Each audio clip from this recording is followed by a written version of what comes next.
Ester Miiros och jag har fått äran att inleda det här seminariet. My name is Ester Miiros and I am located at this beautiful island, Åland.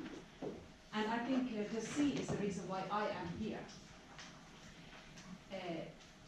Jag jobbar som nationell kontaktpunkt för Central Baltic-programmet och är den som ska promota den här typen av projekt som vi idag ska få höra om.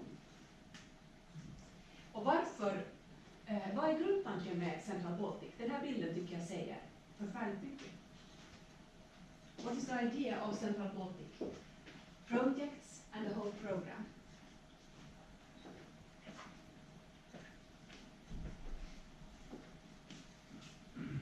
We have joint challenges. Vi har gemensamma utmaningar. Vi kan inte åtgärda Östersjön ensamma, till exempel, utan där behöver vi samarbeta. Så genom samarbete blir vi starkare. Här är regionen som ingår i Central Baltic. As most of you or all of you know, the Central Baltic region. And it's all about people. Först tror man att det handlar om länder och regioner, men det är bara så att det blir ingen förändring om inte det är människor som gör skillnad. Och ni gör skillnad, ni som är involverade i projekt. Och här kommer Kasimir som också har gjort skillnad. Jaha, nu händer någonting fel. Jag vet inte det här. It's all about people, yes.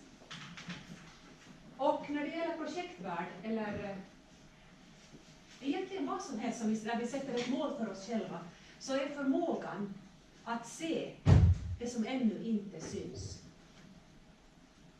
en grund för att kunna göra förändringar.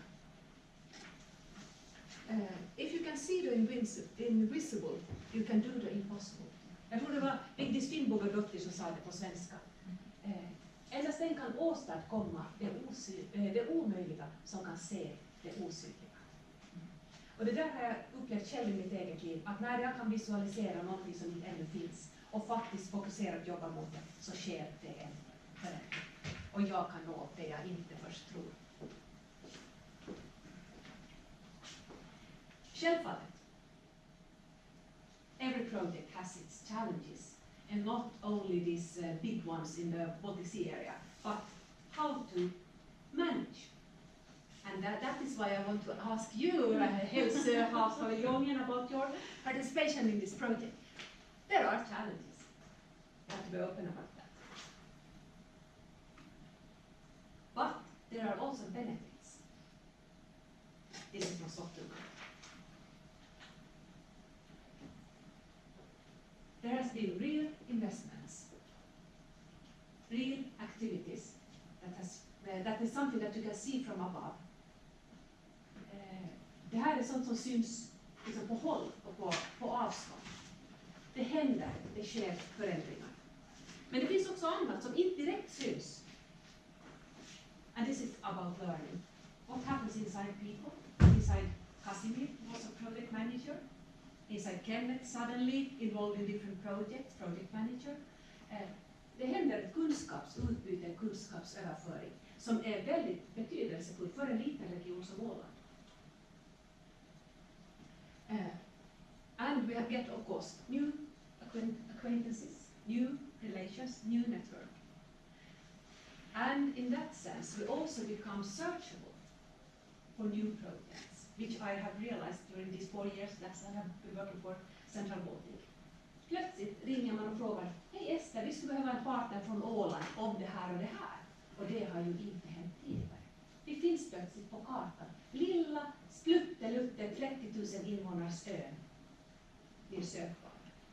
Och det här tycker jag är stort om vi tänker på att vi ska förändra regionen. För som, vi vet inte ännu vad som kommer att hända. Med de människor som nu är involverade, vad som händer om 5 år, vad som händer om 10 år. Vi har haft ett ungdomsprojekt med 120 ungdomar. Där över 100 var från skärgården. De har varit ut och mött andra ungdomar. De har talat engelska, de har involverat sig i entreprenörskap. Det kommer att göra skillnad. Det kommer att ha en stor betydelse, fast inte vet det. Ja, just det. Det här är näst sista sliden. Nu ska jag in till min lilla pyttelilla video. My short video is about just a moment. It was such a lousy quality when I put it into the presentation, so I have to do you are working with small ports. This is where I start. Be quiet just a moment. You see that? No, he is not quiet. He This will just is where I start. Then we'll let him speak. You see that view? Isn't it beautiful? And if you want to follow me, this is my route. And if you want to see how my day-to-day go, click the link below. Thank you. Bye. So is it the same place like I do?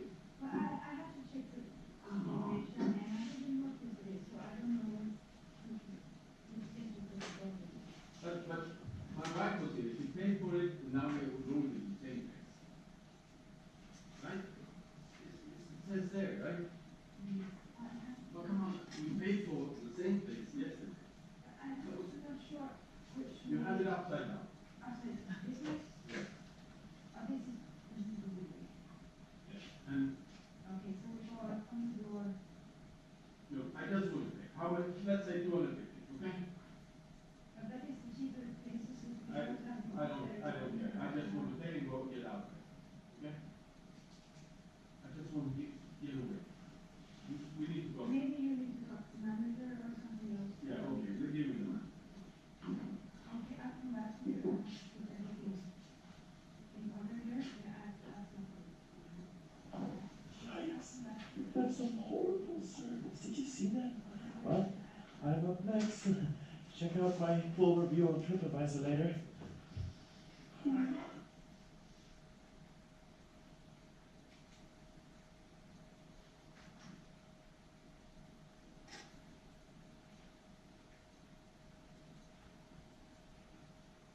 Everyone, I'm somewhere here, in between these two islands.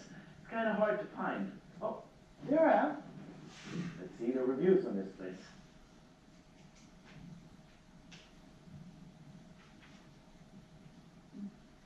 Oh, while I'm at it, I need to find a laundromat, but I can't find anything on my phone. I gotta ask somebody. Hi. Do you know where I can find a laundromat? No? No, me neither.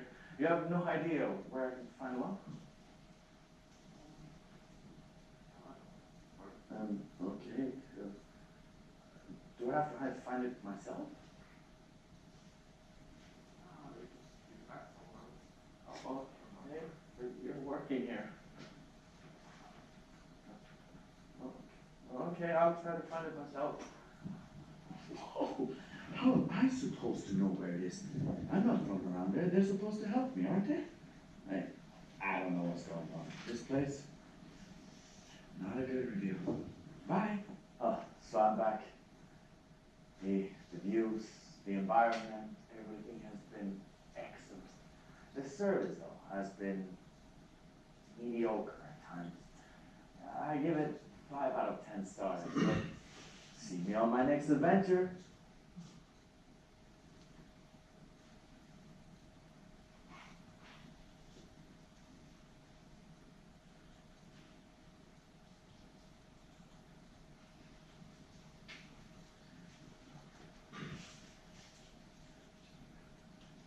Because you can do whatever you want in a small harbor.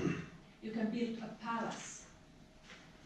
But if your service, your hospitality is not good enough, they won't come back.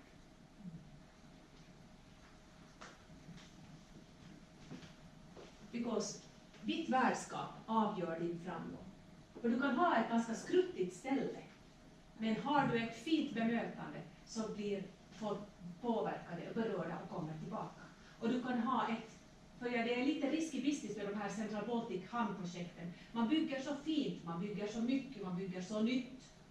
Att risken finns att man glömmer det här. Att utan människor som rinner klarar av att möta olika typer av kunder, så är vi på ett låg rating på det här som nu är det hela tiden. Du har hela tiden din mobil, som jag ju märker här i min trevliga publik. Men satsa på värdskap and amazing things will happen. Det är jag. Så är det bra. Tack ska ni ha.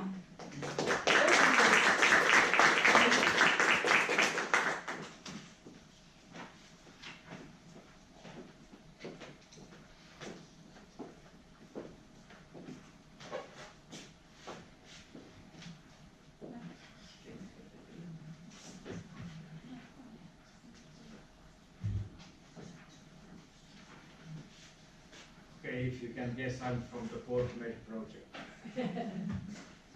Heikki from Rauma. And as Ester said, I have to immediately thank all the good partners from Åland Islands, Sottunga and Söderhamn. So the hospitality has been excellent, and same on the other side of the bay, Söderhamn, Gävle, and the cooperation that we have found. So we find always a solution, maybe not in the same day, but next day. It's good to sleep over a little bit. So our project manager, Minna Kennet, will today, later, let's say, make the conclusion for the whole project. So I'm just bringing a pair or something like that. So the partners in the beginning. So SAMK is the University of Life Sciences head offices in Pori, and I'm from Rauma, but as you can see, we can even cooperate there, Pori and Rauma style. And then the islands here, Sottunga and Söderhamn, Helsö, and then our twin city for Rauma. So Rauma town is also partner, so the Gävle commune, and then Söderhamn.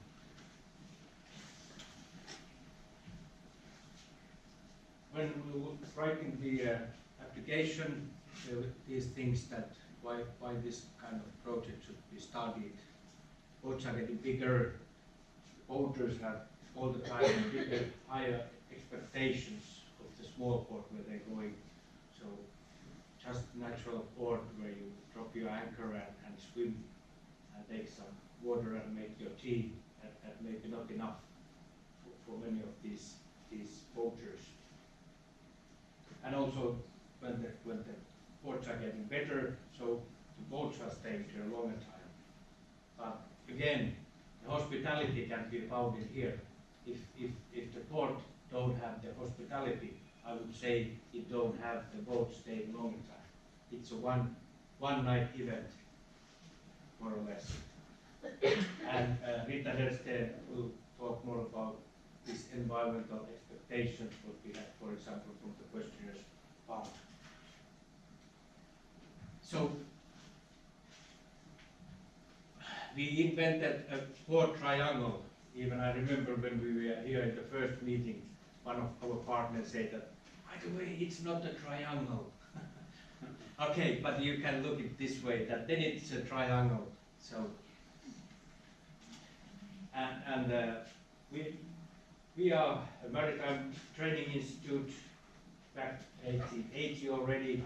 Rauma is a very lively port, also for a general cargo port, but also for boaters. So there are 5 small ports. And the Syvä-Rauma port is for 1,000 small boats. One of the biggest in Finland. And this Sottunga is already there, very nicely situated, and then Gävle and Söderhamn both growing. So what we have been doing during this project, which started in October 2 years back. So we gathered the teams from each partner, and then we started to do benchmarking. This was very interesting, and 2019 we will do the last benchmarking, especially to see how the small port has developed. We have arranged workshops. This is one of the series of these workshops. We have done questionnaires, and then we have published already 2 reports. They are available online. And then I will soon show you our latest videos. And then thank you for our communication people. We are very active on social media. If that would be on my shoulders, we will be on the other end. Definitely. So this is brand new video from Helsö. Safety video for a boater who's thinking that, do I have the courage to come to visit Helsö? As you can see, the weather is always good in Helsö.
drone used and 2 cameras, one on boat and one on the shore. Or additional cameras if needed, there was something good. And the people behind the editing is definitely sitting here at the front, Christina Kortalainen. So she got into the drone filming without her willingness, but she's nowadays extremely good for that. So for the investment, so that's very big part of here. So the total value of the investments is 882,000. So it goes to our to small port partners. So there are different type of investments. So there are for septic tanks, LED lighting, safety ladders, and plenty of things. But there's publications available on that. So, if there are any questions, we are more than willing to answer those questions. If not in this moment, we can continue that later. But then the floor is ready for the next speaker. Will you go back? Ja, Marita Olsson-Narving heter jag, kommer från Gävle kommun. Och jag har blivit ombedd på svenska direkt om våra investeringar, och det är bra på svenska. Vi har alldeles nyligen byggt ett servicehus. Det är rätt länge sedan vi byggde något liknande i Gävle, måste jag säga. Och det blev klart för riktiga första säsong på 2017. Vi ligger placerade mitt i stan, kan man säga. För er som har varit i Gävle så vet ni att det finns en å som går genom stan. Och där är vi placerade ganska mitt i stan, kanske 5-10 minuters promenad från järnvägsstationen. Och servicehuset ser ut så här. Framsidan är ut mot ån och där är det eftermiddagssol. Så att de här bänkarna och möblerna där de används av många, inte bara båtgäster och segelplatsgäster utan även planerande medborgare från Gävle. Det vi har gjort förstås är att försöka få till en bra och smidig sophantering, avfallshantering kan man säga. Så här kan man kasta sitt skräp från båtar, papper, metall, glas, matavfall, annat som hör till en återvinningsstation. Och den hanteras då av Jessica Återvinnare som är ett kommunalt bolag. Vi har en septic wastewater, kommer inte på svenska ordet just nu. En latrintömning för båtgästerna. Och där inne finns också en plats för miljöfarligt avfall. Man kan bli av med det där också. Och tillgång till det här får man genom att man betalar sin båtplats. Och då får man också en kod och tillgång till servicehuset. Eftersom vi nu är här för att ha ett lärande i projektet så tänker jag berätta att den här betalmaskinen kanske inte är den optimala modellen för att få den funktioner som vi vill ha. Och det är något vi har lärt oss under projektets gång, att den skulle behöva ha lite andra funktioner än vad den har idag. Så att där tittar vi över om vi kan göra någon förbättring på det här så att vi får lite bättre funktioner så att vi till exempel kan boka platser i förväg och se lediga platser och så. Det går inte idag. Så det har vi lärt oss under tidens gång. Så där ser det ut, förstår jag, oftast när det handlar om routrar och sladdar och internet och allt. Och så här ser det ut hos oss också, inne på hamnkontoret. Gävle kommun har bestämt att det ska vara fritt wifi i hela staden, i city. Vilket ju har gjort då att de preliminära kostnader vi hade tänkt oss skulle uppstå i projektet, för det är ju inte aktuellt eftersom det här är en funktion som finns för alla då. Att, vår investeringsbudget hamnar lite snett här. Så här är inte världens bästa bild, men så här ser bryggorna ut som går längs med kajen och till båtplatserna och bommarna där. Och ni ser de här stolparna, där är det färskvatten och el och de stolparna har också belysning. Och de sitter de med jämna mellanrum längs hela bryggan. Och bryggan går, som ni ser så är det en bro. Och det här är en bro som vi våndas lite över i Gävle, för den går inte att öppna. Så att innanför så är det ju mera motorbåtar och småbåtar, och utanför ligger segelbåtarna. Och hela vägen då längs kajen så går det en brygga. Och där är inte heller någon bra bild, för det var så soligt och fint när man kan ute på bilden. Men den högra bilden ska visa att under de här ledstängerna så finns det LED-belysning. Så att man ska kunna se då, även när det är lite mörkt på kvällarna. Jag måste fatta att det är så fort med mörkret. Ja, det var allt vi har hunnit göra så här då. Så det som vi har planerat i frågor på det. Glasglas. Ja, nej, mina. Ja, jag frågar på engelska. Ja, gör det. What has been the feedback from the boaters and also from the trailers for this caravans for the improvements? Because you have had this in use for this season already. Ja. Gästhamnen har bara fått lovord. Jag har inte hört något negativt. Det som har möjligen kan krångla har varit den här betalmaskinen då, som inte fungerar som vi vill. Ställplatserna har varit, det finns 9 platser och de är överfulla kan man säga. De är fulla hela tiden. Jag åkte förbi där nu i veckan, det var fullt. Och där har det kommit bilar och vänt precis hela sommaren, så det är för få platser förstås. Det är ju ett kanonläge, för de har ju också parkering alldeles i ån och inne i stan. Så att, men där finns det lite tankar och förstås om det är bra mark att använda till just detta ändamål. Men de där är i alla fall populära som finns. Så att, jag vet inte om du Vigga har hört något annat ifrån uppföljningen med personalen? Nej, det är överväldigande lovord. Och en del kan väl kanske bero på att på grund av att den här betalstationen krånglar så har det varit gratis. Det avslöjar allt. Ja, nej, men som sagt var, vi satsar ju på att få en bättre lösning till kommande år. Och vi hoppas att gästerna kommer att vara lika nöjda även efter det. Det var ju så just det här att vi var ovana med att göra den här typen av upphandlingar. Så ja, vi har ju lärt oss längs resans gång att det finns ju saker som vi skulle ha gjort annorlunda förstås. Men så är det väl alltid. Man lär sig. Och det är väl därför vi träffas också och delar med oss av det också. Den här belysningen till exempel, den under den där bron, där blir det för mörkt så den måste förbättras. Så där blir det väldigt mörkt och där går ju bryggan liksom alldeles i vattennivå nästan. Där har vi också en önskan om att kunna förbättra belysningen.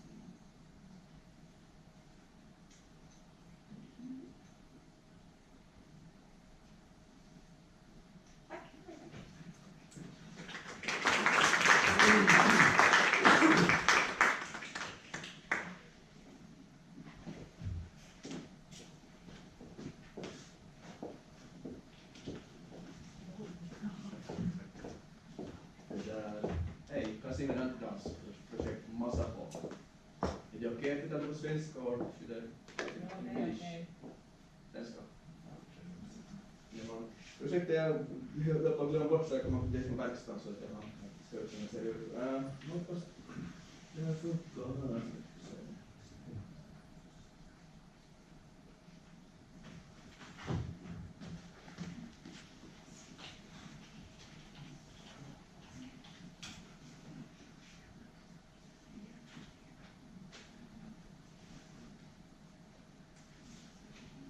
Yes. Där ser vi MASAPO. Vi har glömt bort small, så MASAPO. Maritime Safety and Small Ports.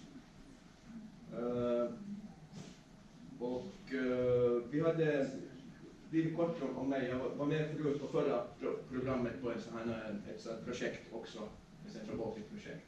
Så jag hade liksom lite erfarenhet, trodde jag, och så jag skulle gynna mig Och vi hade ett litet projekt och vi och lite partners. Det här kan ni ju sitta på finska, på engelska och estniska. Det här.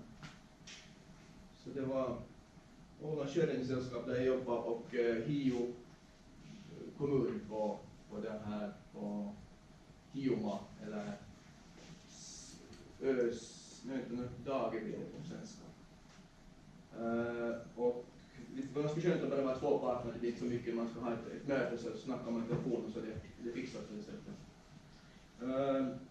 Och när vi gick in i det här så liksom så den här var jag med och inspirera Dag på sjöräddningen hur man ska göra det så att inga investeringar, och för det får man inga pengar för. Och sen hade vi möte med landskapet också, vi frågade på nytt om det är inom ramen för normal avskrivning när man har budget. Så okej, vi kör det här utan investeringar. Och sen där förstod vi sen att både jag, som vi har läst dåligt på, och landskapets representant som skulle kolla det här också läst dåligt på. Eftersom det var ett nytt program och nya regler som man fick investeringar med.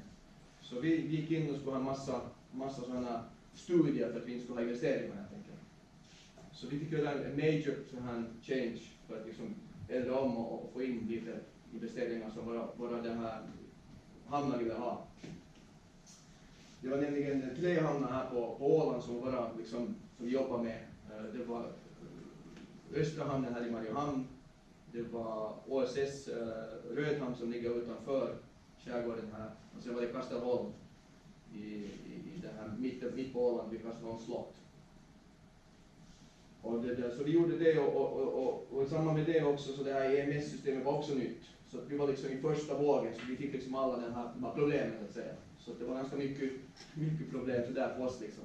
När vi skulle göra en major change från bland de första som gjorde det så systemet funkade. Men vi hade nog bra erfarenheter tycker jag. Och det där, om vi tittar, vad ska vi göra egentligen? Objektivs. Sen förstod vi inte heller riktigt hur stora skillnaderna var mellan Estland och Åland, Finland, Sverige liksom, angående hamnar och hamnar visste vi, men det var ju sjöräddningen som var partner på Åland så att säga. Och egentligen var det sjöräddningen som hade initierat projektet från Estland. Men där hade de, jag tror på grund av EU hade de regler och liksom möjlighet till pengar, hade de gått in istället för att ha en organisation som man har i Sverige, Finland, Åland eller Norge, så hade de, varje hamn hade sitt eget sällskap. Och sen hade de en takorganisation för att fly.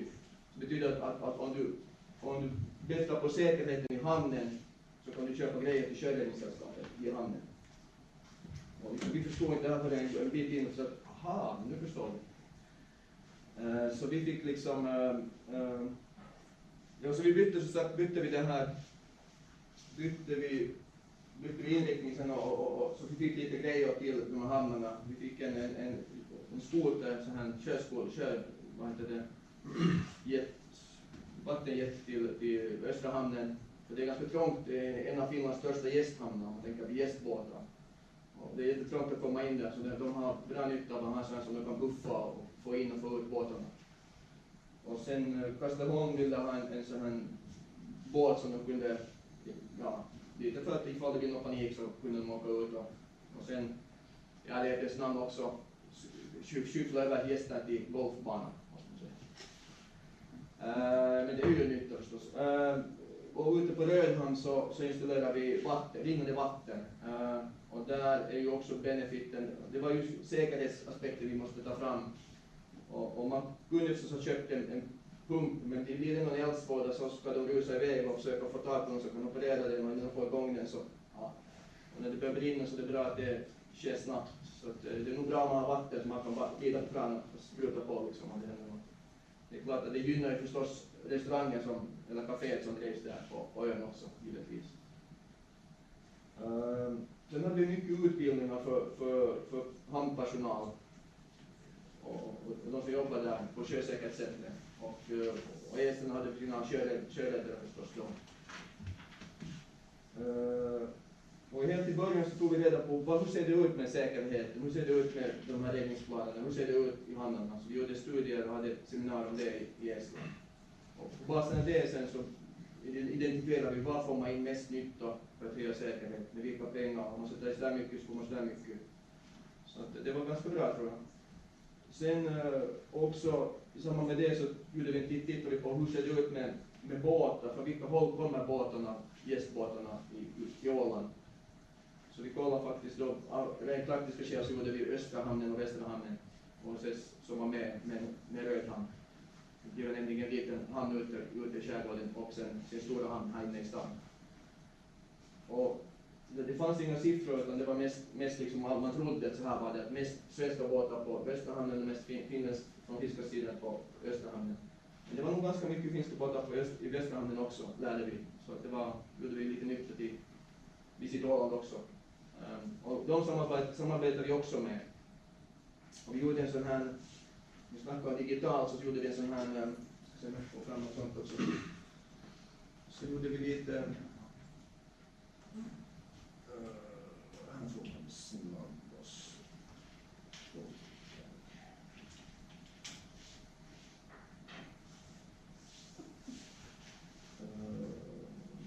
Vi kan ta dem alla, här har vi Holm. Så gjorde liksom videofilmer på 2, Holm tror vi gjorde. Vi gjorde 2 i alla fall videofilmer såna, från luften. Och sen gjorde vi en sån 3D. Så här i Holms då. Bildades slottet.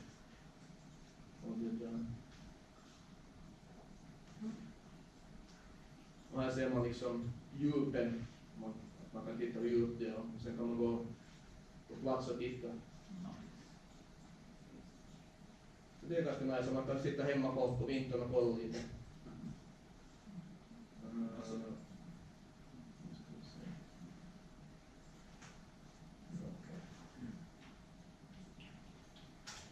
Och det där, så det kan man gå in och kika. Vi ska titta på Mariehamn.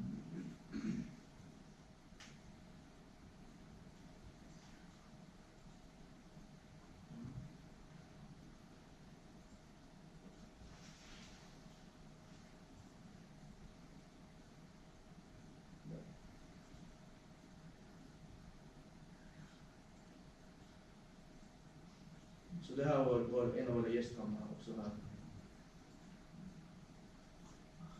Och här gjorde vi, det största så gjorde vi lite flera punkter här. Bland annat gick vi så man kunde gå in också i restaurangen. Ska se där.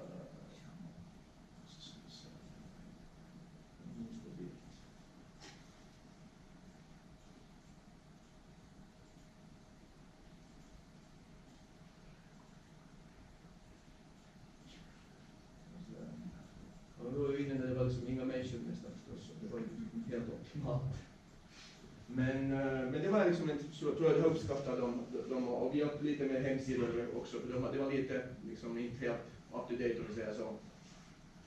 Nu är liksom en nivå lite högre hoppas vi.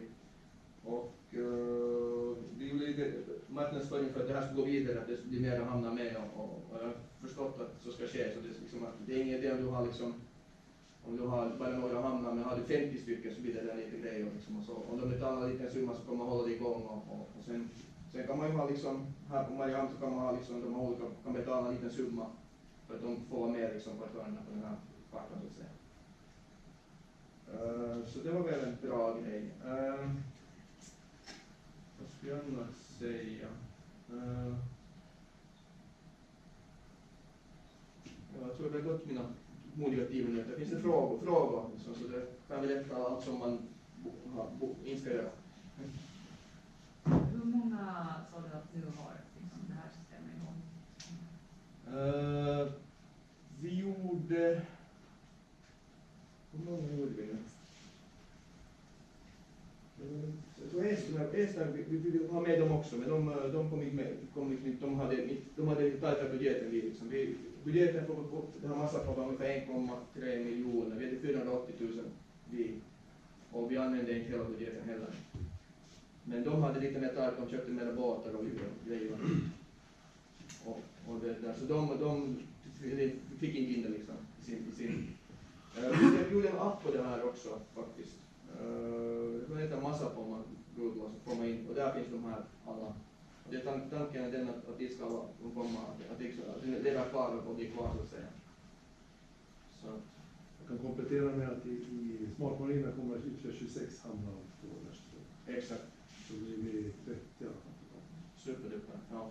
Och vi försökte också, det här var det andra stora projektet med hamnen också, att det skulle få oss med det, men jag vet inte hur det har skett eller inte. Vi tyckte att det var en bra grej för de pengarna. Man får mycket, kommer man in där så får man folk in där så kan man gå och titta sen. Få ner rytmen och sådär. Så det tyckte vi var grej. Som sagt, de här investeringarna är bra och utbildningar och sånt också. Så att, jag måste säga personligen tyckte jag att det blev liksom mer och mer övertygad ju längre att det var en bra grej. Liksom. Att i början var man sådär att jag får lön och det är bra liksom. Allt det där.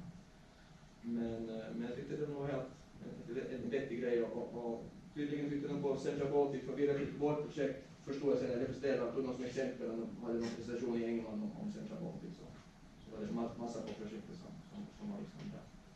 Så vi var lite udda så vi hade minst investering och lite sån här med säkerhet så det var lite sånt udda projekt på något sätt. Men vi tyckte det var bra.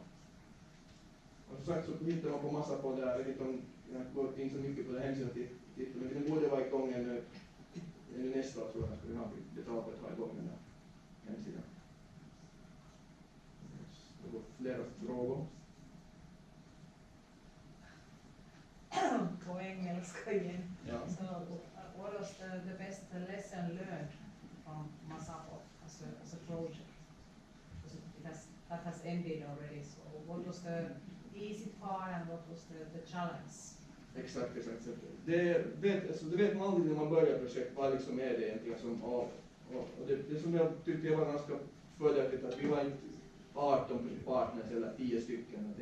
Men man är inte så många så det är enklare att göra saker känns det som. Vi hade ju med de här hamnarna.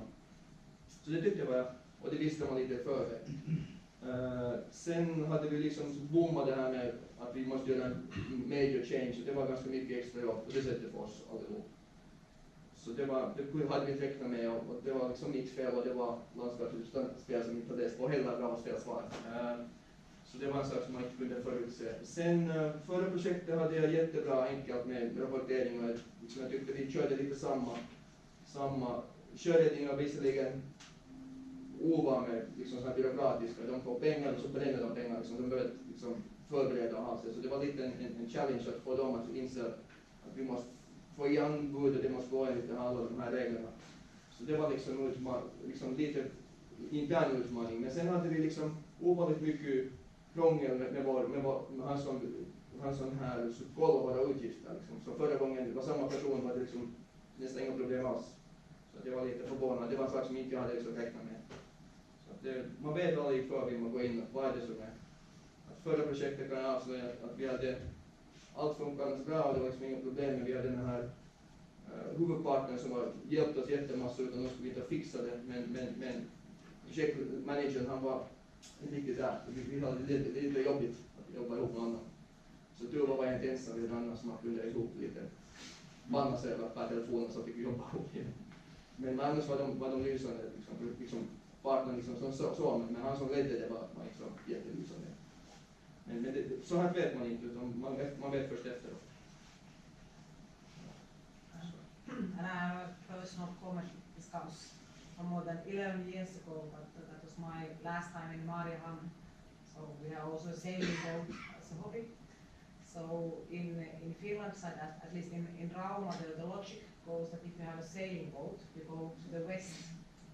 And if you have a motorboat, you go to the east in Mariehamn. So I was a bit surprised that you thought it's Swedish people are coming to the west and Finnish people to the east. So because that's how the story goes with the sailors.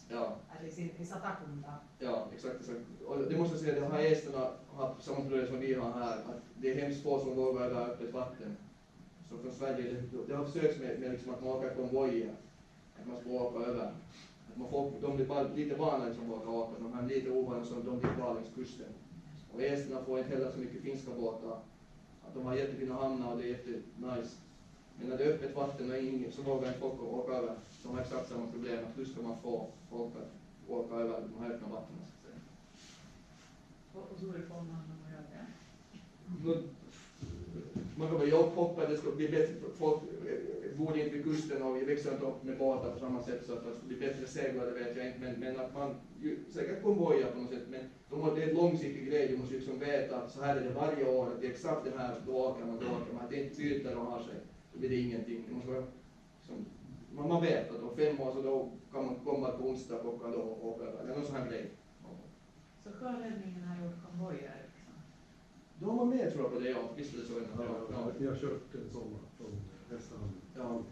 Men jag tror det är liksom just det långsiktigheten, folk man hör inte bättre om det och så här, utan det måste liksom jättelänge tror jag, så man måste ha ett long time commitment för att få det att funka. Det var ju ett stort försök för att ja, det är inte, exakt. Den finansiella frågan var ju aldrig ordentligt löst där så att säga. Men gratis körde vi då i konvoj. Exakt. Så det är det man måste lösa, liksom, pengarna stöden idag, hur får man det, vem liksom, hur gör man det? Men liksom, det ska vara lösningen för mera svenska båtar hit. Det är ju svenska skärgården, man får väl komma knappt in så mycket båtar, men vi skulle gärna kunna ha några hit och på norra Åland så ser man 5 båtar på en hel dag, liksom, det är inga båtar alls, liksom, att det skulle rymmas mycket båtar förstås också. Och Esterna har fina hamnar och de har inte så mycket båtar så de skulle gärna ha lite av finska turisterna lite över också. Så det är liksom säkert en bra grej för något framtida projekt, att hur gör man det? Och sen, man får ska lösa det projekt igång, men hur är det när pengarna är slut? Hur har man det, hur löser man den här liksom ekonomiska sidan, hur får man det att hålla igång? Men nu får ni tolerera frågor vi får på framställan. Vi är redan 15 minuter över, säger Ester, som inte har med saken att göra, men som är gammal lärare. Det blir ju en kaffepaus.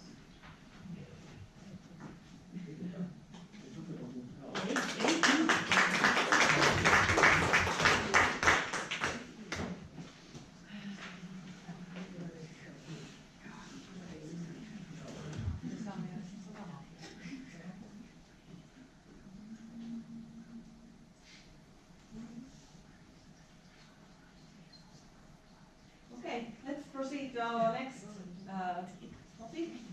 And let's talk about greener small boats for a moment.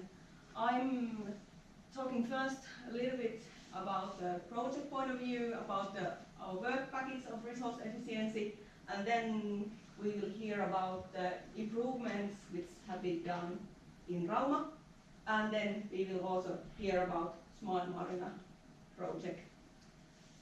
But first about this sustainability and resource efficiency in PortMate project. So why PortMate? Also we can ask here similarly as we started this safety presentation. We know boating is becoming more popular in this region. New boaters are accessing waters, visiting small boats. Same time, traditions of boating are changing. People are having also a lot of other hobbies they want to do during summertime. They are not spending the whole summer in the sea anymore. But in the other way, they might stay in the small boat longer than previously. And that's why they are also willing to have different kind of services in the small boats. But at the same time, the boaters are becoming more and more environmental aware, and they are expecting the same kind of, they are expecting to be able to behave similarly as they are behaving in their everyday life. They think about recycling, they know about their daily effect to see if they release wastewaters from the boat, and they understand the use of energy, and that's what that causes for the climate and those kind of things. And they're thinking those things, say, also when they are visiting the small boats.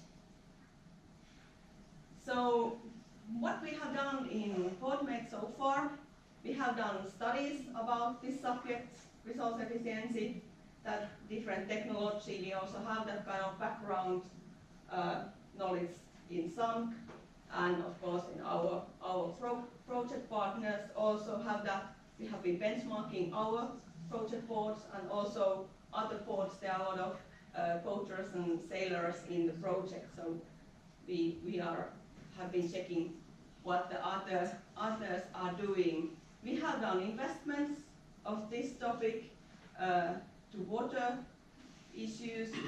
For example, desalination installation has been done in Rauma. Wastewater treatment or wastewater things, there are septic tank emptying systems coming and already invested in our project boards. There's sewer connection done to municipal treatment in Sottunga. There are waste management investments about, for example, hazardous waste collection in Gävle. And then there are investments related to energy, solar electricity, solar heat, LED lighting, and so on. We have done also a survey about resource efficiency for visitors and boaters, and then for the port operators. And then we have published a report, the perfect small port within resource efficiency and best practices and sustainability. And there's a collection of pictures, some of the investments from our project board. For example, there in the left-hand side, there is pictures about the solar system, very different kind of solar systems. The upper picture is from Sottunga, where is this 5 kilowatt solar electricity system installed in the restaurant and port building, roof of that. And under that, there's a picture from the from through Söderhamn, where is this off-grid system, off-grid solar system producing electricity for lights and, for example, charging the batteries of phones.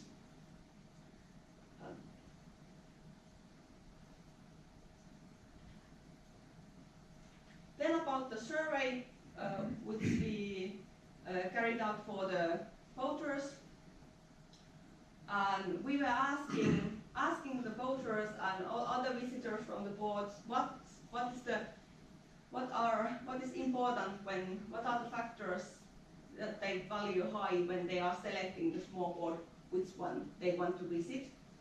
And the answers were the 3 most important things for our answers were the tidiness of the port, coziness of the port, and the location. So those are the things they value the highest. So that's something to pay attention when thinking about the services in the port.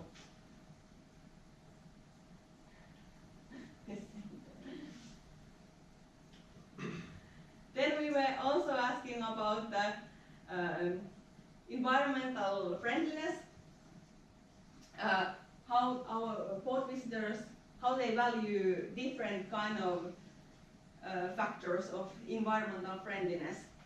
And there the 3 most important things were the cleanness of the water, meaning here now the cleanness of the water in the port, then cleanness of the facilities in the port, and then waste collection.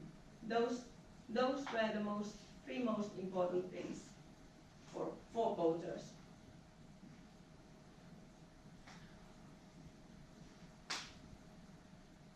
Then we also asked similar questions from the port operators, much more comprehensively, and those results we also tell here in this report, Perfect Small Port within Resource Efficiency, and that those results we will be also using as a database in this ICT-TOOL which we are creating during the project.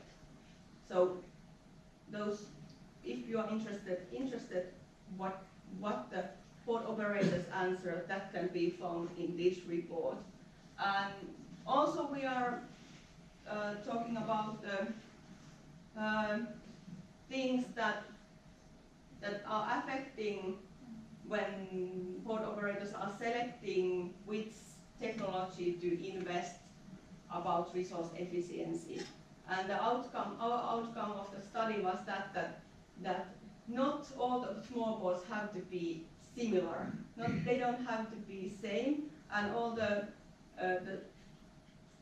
they are not required the same technology from all of the small boats.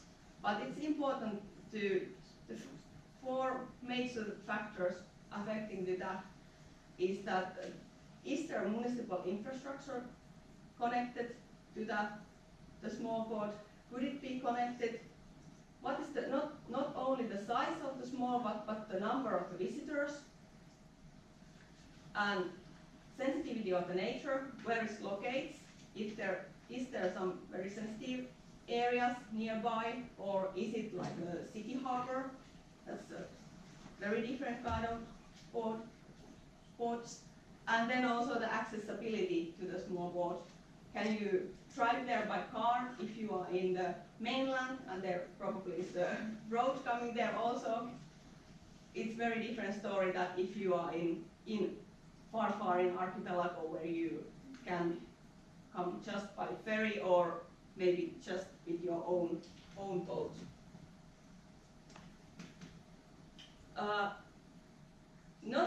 Not only about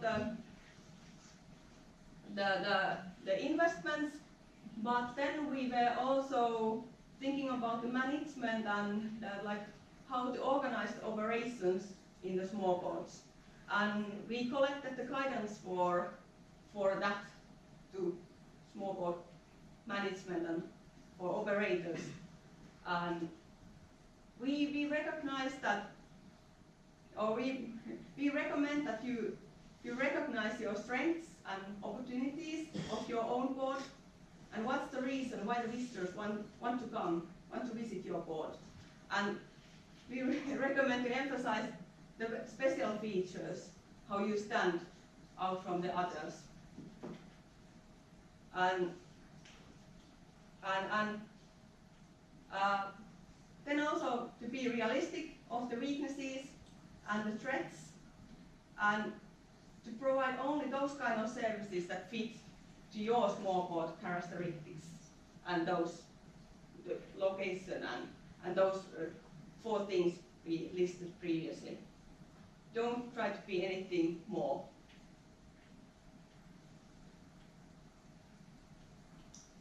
And then also put effort on those investments that those visitors value high. And those we get the idea from the survey, what our visitors value high. Make sure that the water and wastewater and waste is well managed. And they'll tell also about your values. If you have these green values, tell about those and also act according to them.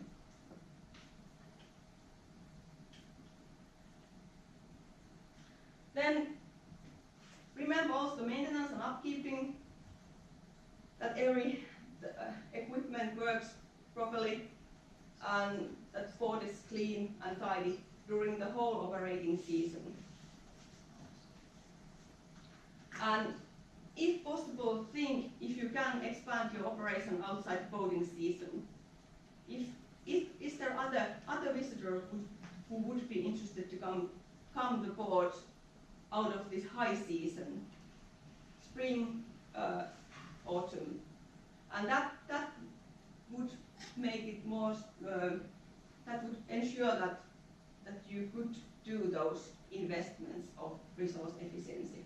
For example, if we think about solar energy, you should be able to use that electricity also in springtime, that you're producing in springtime, that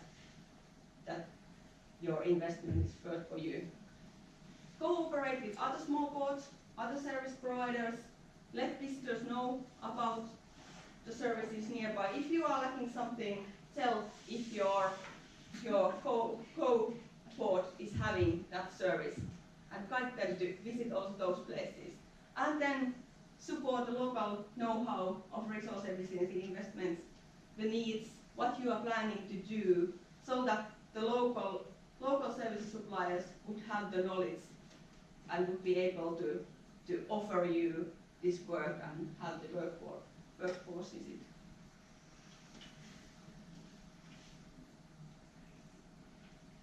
Then, what's still to come in PortMate project? We are finishing the rest of the investments also in this topic.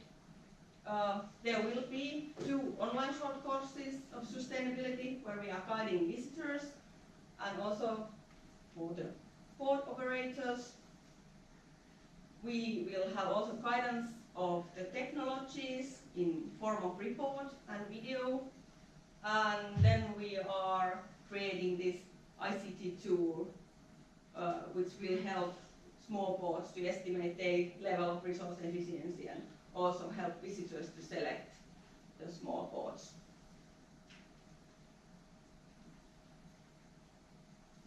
Thank you.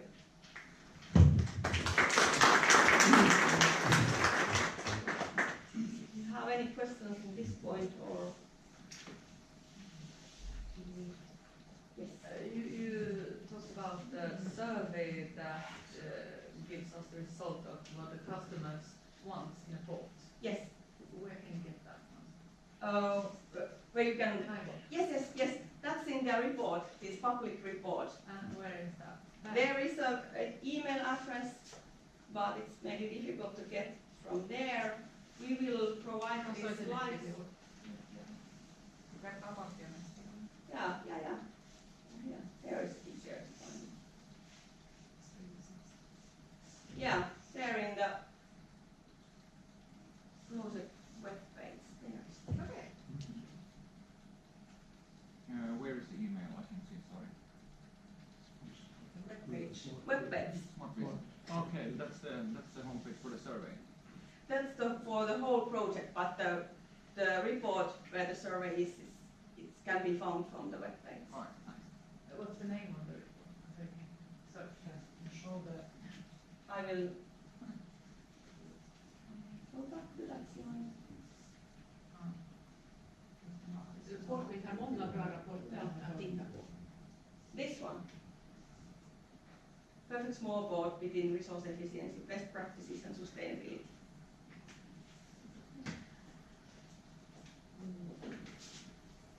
Hello everybody, my name is Irene Villanen. I come from the city of Rauma and I'm introducing our PortMate investments, mainly concerning the resource efficiency, but also some of them concerning safety issues.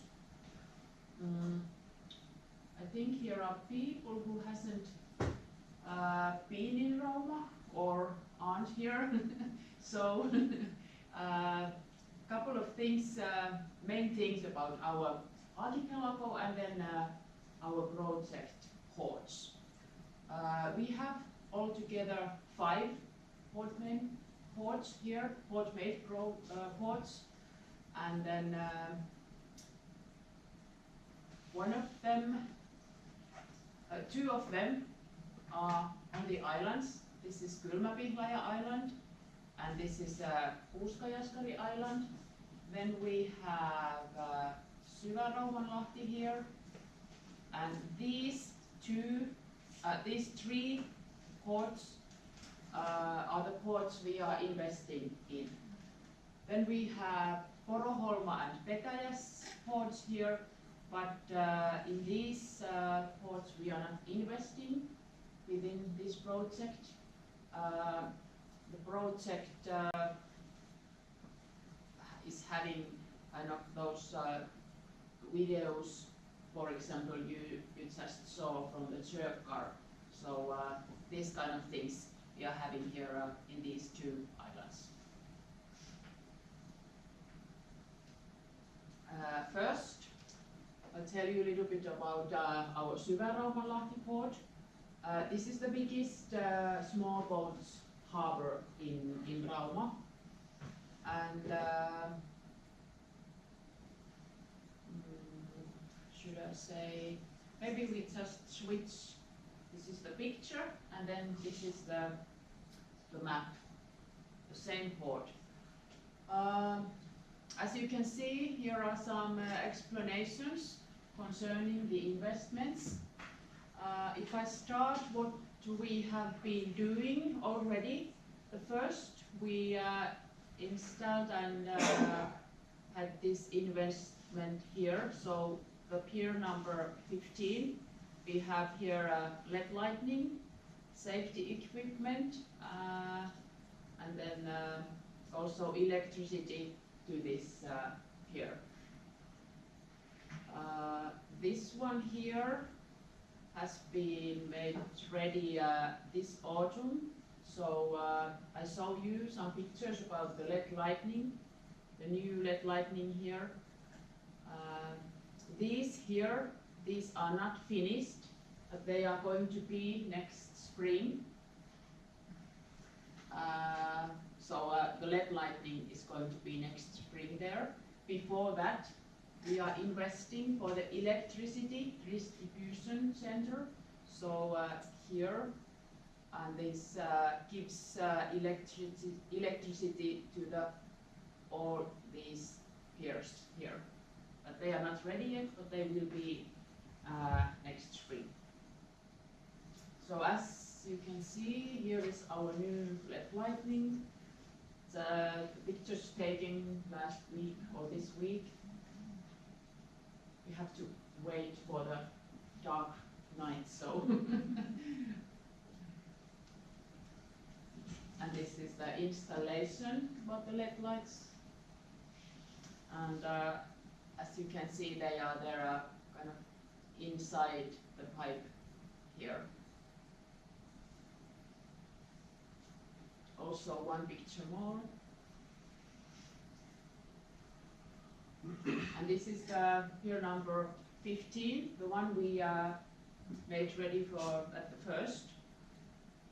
And the lightning is there, and also the electricity in these anyway.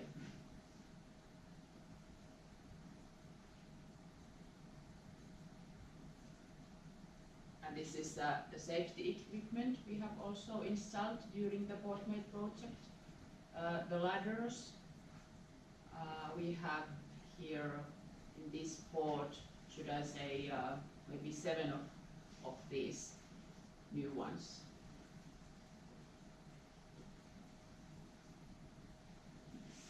Then the other island, Uuskajaskari. This is the former fortress island, so we have had the Finnish army here, but not anymore. This is the tourist island. And this is the port we are investing here. And this is our archipelago. You see the Kylmäpihlaja Lighthouse Island here, and that is the other island we are investing here. And this is a little bit closer, the picture here. Well, this is the map. I think this is a little bit too small, but anyway, this is the port here. And this is the safety equipment. We have the new ones here.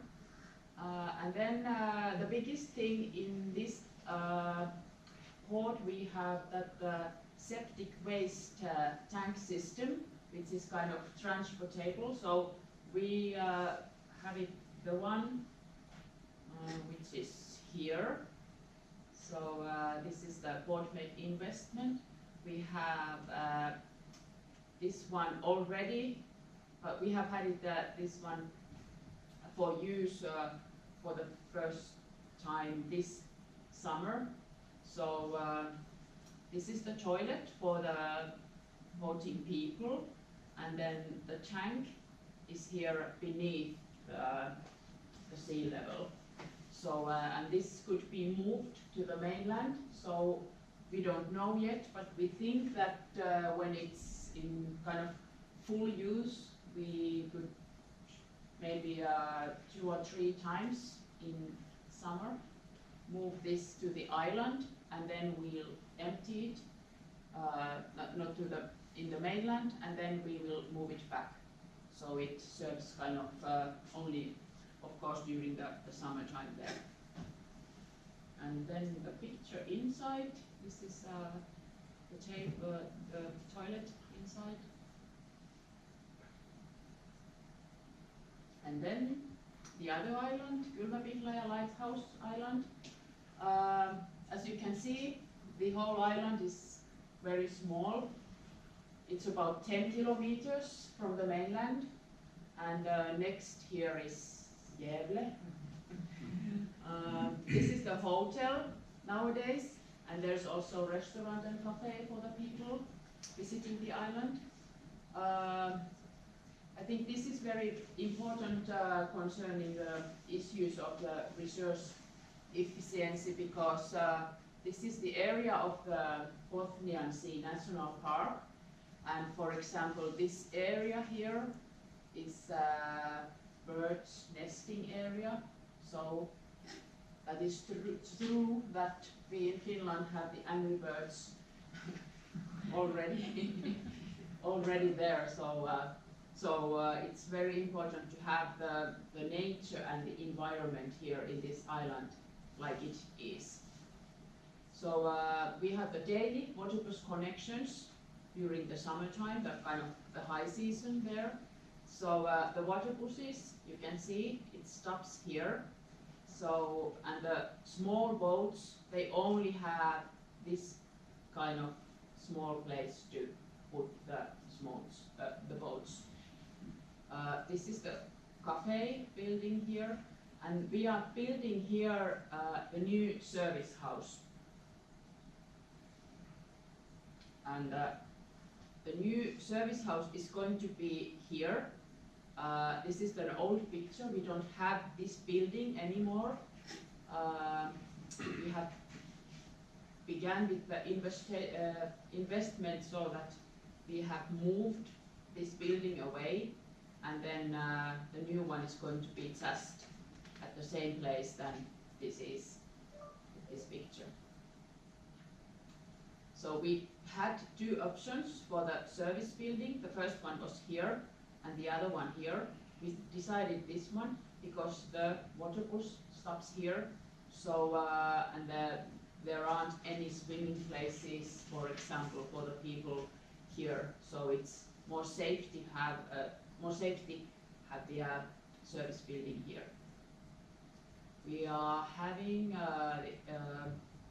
the waste management also here, and the safety equipment.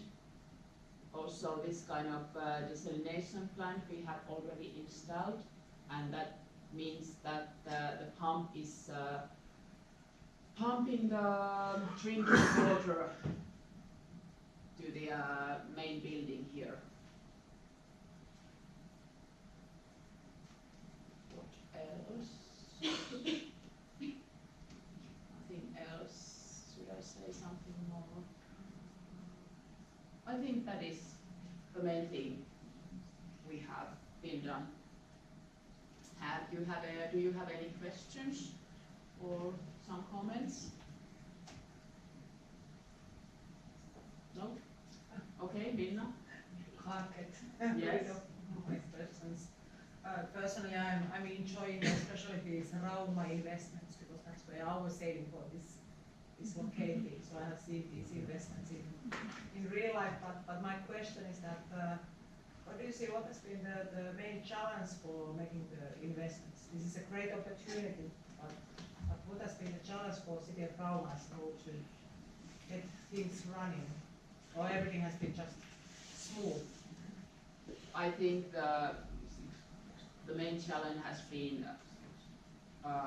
the island here, because all the investments are, the main investment we have is the service building, and the thing is that is the far away from the mainland and all the things to deliver there, and then that is in the archipelago, so the wind and the weather conditions, we have to always take into consideration everything like that. I think that is kind of the challenge. looks like we are winning the challenges.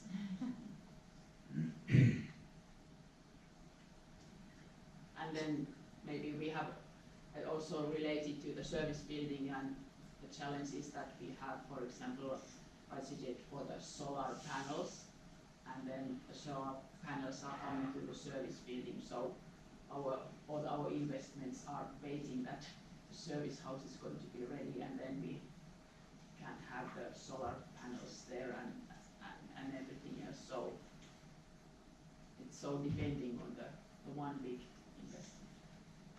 Do you have something museovirasto? Yes, we had What is museovirasto? National Board of Antiques in Finland, because we have the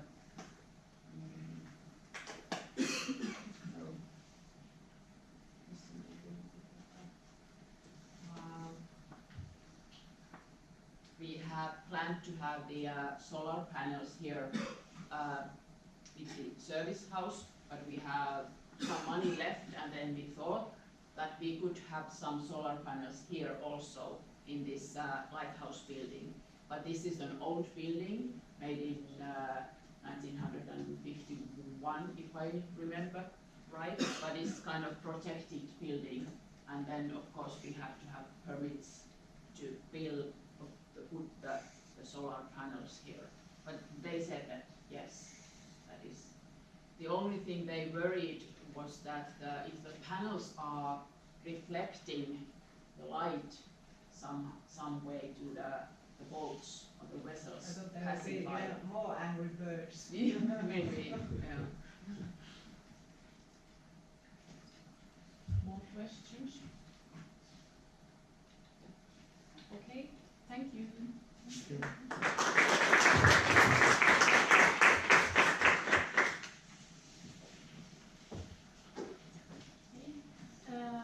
Jag kommer hålla presentation på svenska, så jag är väldigt mycket mer bekväm med det, men den är på engelska, så att ni får lite från båda. Jag kommer från Smart Marina. Det är det största projektet i Central Baltic just nu. Vi har 32 stycken gästhamnar i 4 stycken olika länder. Då räknar jag Åland som ett eget land. Så det är ett väldigt stort projekt. Och som Ester sa tidigare så är det inte projekt utan människor. Så att här på Åland har vi ett leadpartner-team som håller i hela projektet och också de åländska hamnarna. Det är Lennart Joelsson, han sitter här i publiken. Det är han ni ska göra kontakter, för han är projektledare för allting, jag är kommunikationsansvarig. Det är också Kairi som inte är med oss idag och Rick som sitter här på Åland. Sen har vi såklart folk i andra länder också. Vi har Rasmus i Norge, vi har Anders i Östhammar, vi har Sven i Hiu och Pia, Skärgårdsstiftelsen och Hedvig i Valdemarsvik. De här drar alla sina respektive hamnar och har ansvar över dem. Jag kom hit idag för att prata om vad vi gör för miljön i Smart Marina.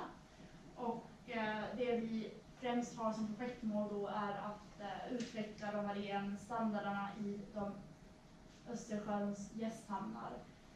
Också att förbättra kostnadseffektiviteten. Genom projektet så hoppas vi att modernisera hamnarna och komma med nya miljövänliga lösningar eller faktiskt introducera dem till sånt som redan finns på marknaden idag.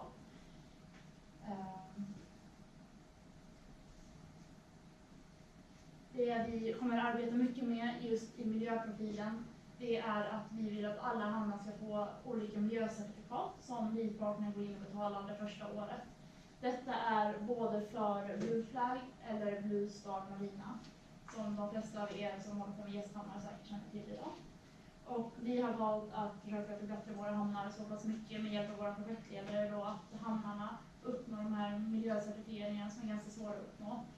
Vi har 5 stycken hamnar på Åland idag som är pilothamnar för Blue Flag och alla de är med i vårt projekt Smart Marina. Och genom detta så hoppas vi att våra anslutna gästhamnar ska få en väldigt klar och tydlig miljöprofil när man besöker dem. Blue Flag är till exempel väldigt använt nere i Europa som ett miljöcertifikat. Man kommer till en hamn och man vet att det ska finnas liksom svartvattenstömning, det ska finnas sopsortering, det ska finnas information, allting sånt här. Och vi har satt höga krav på att kunna ha LED-lampor på bryggorna, det ska vara handikappsanpassat, det ska finnas sopsortering så att alla gästhamnar kan ha det här. Ett av våra goda exempel som är på G nu tycker jag är Röhamn, som vi fick höra tidigare fått färskvatten. De har ingen elektricitet där ute, utan de kommer bygga ett servicehus som är helt drivet på solceller. Det här det håller på att upphandlas just nu, eller ska börja igen. Och det kommer vara ganska unikt, så det är helt utan eldrift, utan bara på miljövänliga lösningar ute på en ö i skärgården. Jag hoppas att alla åker till Röhamn sen som någon båt om några år och tittar på det här fantastiska servicehuset de kommer få. Det vi hoppas då är att både servicenivån och hamnnivån blir förbättrad både med servicen och med miljöarbetet. Och också att vi skapar ett starkt nätverk mellan våra hamnar och andra hamnar genom det här projektet.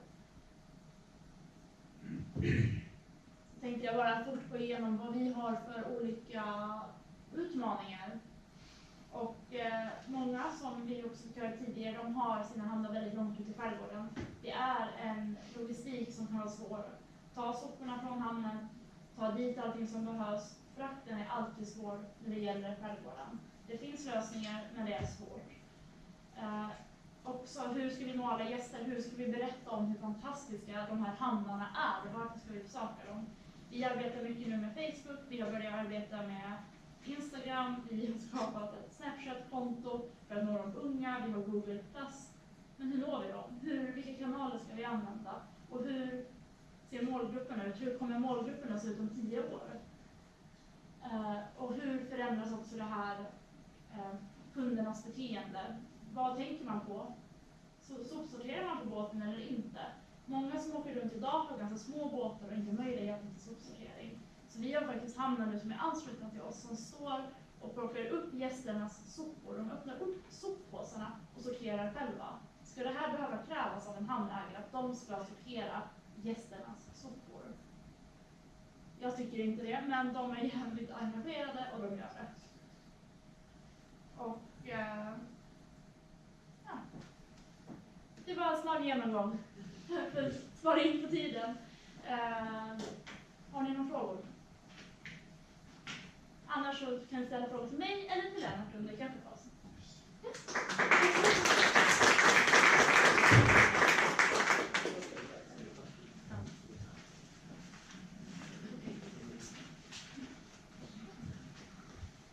Det blir inga pauser. Både jag och Agneta som ska säga någonting. Sorry.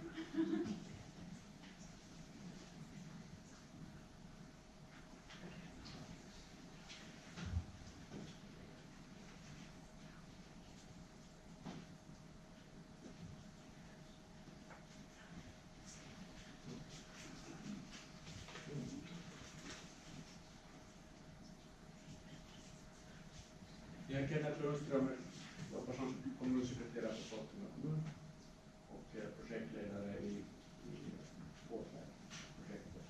Bland annat, Sottunga kommun har driver tre projekt. Ett heter Smart Water, det har vi redan avklarat, så det är PortMate som pratar om det samt skola WATERWAY. Och jag bara drar snabbt här också. I Smart Water så det var 1,4 miljoner totalt sett, och det var en hel del av de baltiska länderna med. Vi ser den här valskärten här, så det var en av de röda trådarna i det projektet, en boknings- och betalningsmaskin. Den har vi pratat mycket om, jag har hört mycket om varför har ni skaffat en sån där? Vad gör man med den där superjäkla ut? Varför gör man den där? Vi har miljoner bakom islagret där på Sottunga.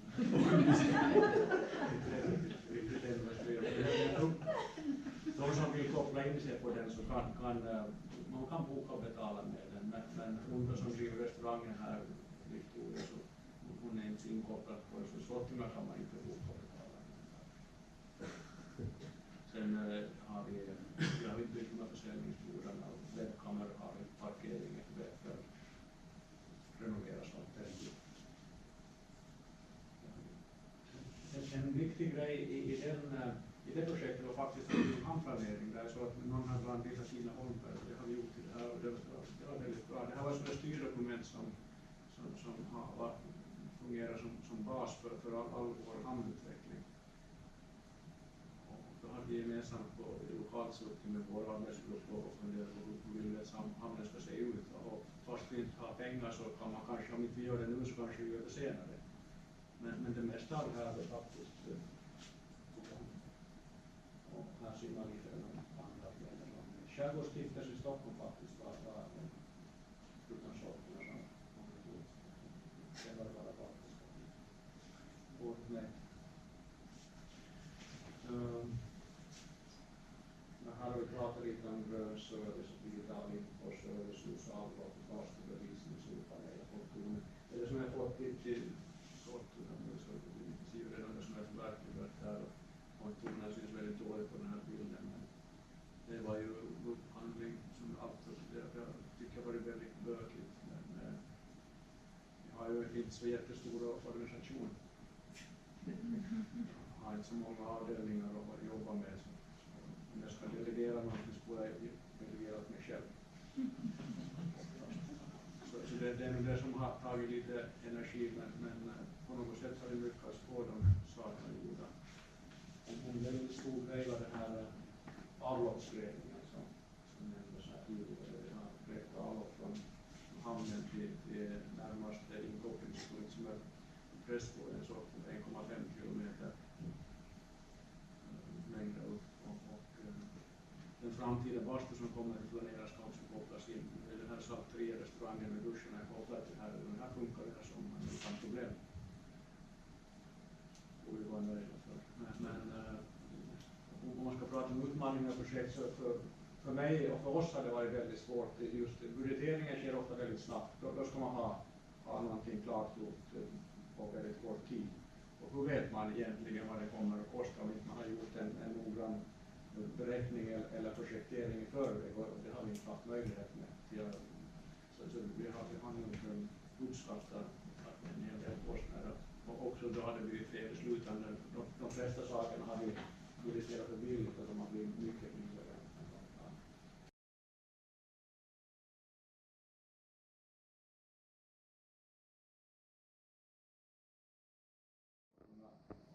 Genom en sån här grej och då kanske vi får folk som stannar en eller 2 nätter längre på Sottunga och går upp till byn och handlar och kanske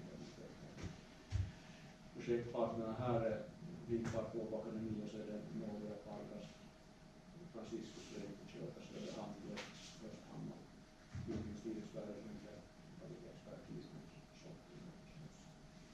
Så här ser det ut. Lite miljöbilder på den här vandringsleden. Vi har en lokal led som vi har utvecklat på Sottunga. Som nu är skick har varit ganska väl trampad. Det är ju att de båtmänniskor som kommer på sommaren att de kan få lite inspirationer på vår och kanske de stannar en natt längre om det finns någonting att syssla med. Det var inte så mycket annat än natur. Vänsterna som är på den här bilden så på den här den som ska renoveras och bli som ett lite infocenter för bilfilms så att vi ska ha den öppen, det ska finnas karta och materialet berättar om leden totalt sett och leden på Sottunga. Man behöver inte bara gå och vandra, man kan faktiskt åka allmogebåten, sitter på den här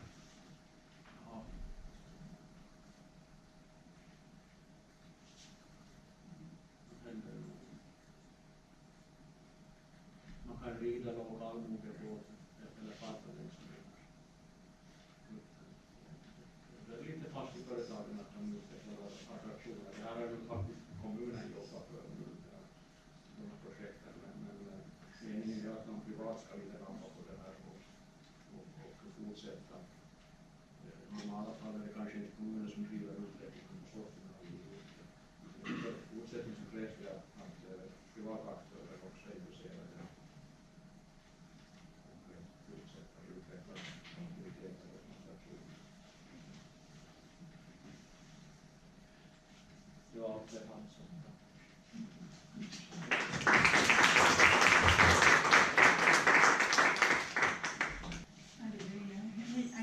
Svensson, Söderhamns kommun, projekterare på PortMate, Söderhamn.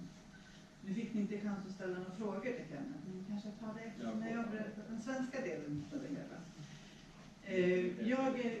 Ursäkta? Det ligger lite efter i. Kaffet? Ja, jo, jag vet. Men det kanske finns frågor ändå. Jag driver själv inte det här projektet, utan jag har bara blivit inkastad att presentera Söderhamns del i det hela. Och det är ganska intressant, Sankt Olof. Du talade inte om så mycket varför Sankt Olof fanns med. Utan det är ju en gammal pilgrimsled som då har plockats upp. Man har hört talas om pilgrimslederna nere i Spanien, är jättepopulära att gå. Och därför vill vi ju fånga upp turister här också. Så att det finns ju leder då, som du sa, uppe från Sundsvall och över till Norge. Och det går ju hela vägen upp till Trondheim. Det är en kung som gick Sankt Olav på början av 1000-talet. Och det går då även leder ifrån Gävle.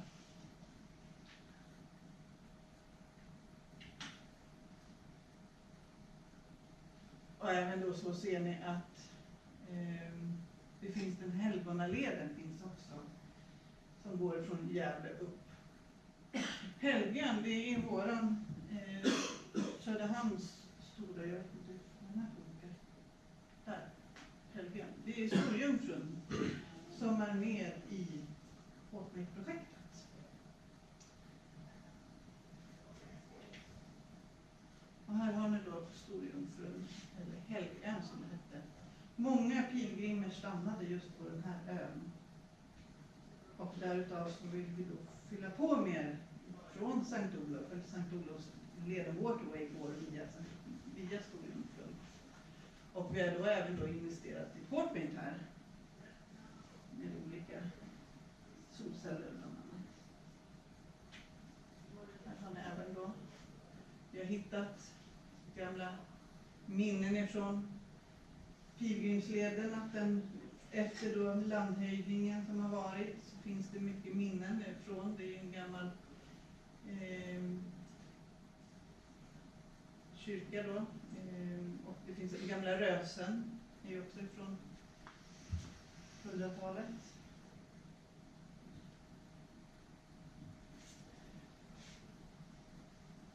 Vi har hittat gammalt minne från Sankt Olav.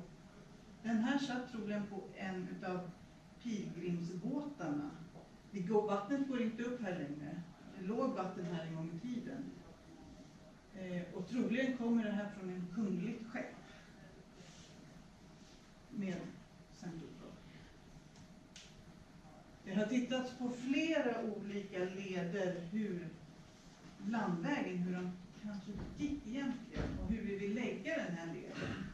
Det har pratats om en led nerifrån Trollharen, gränsen ner till Gävle kommun.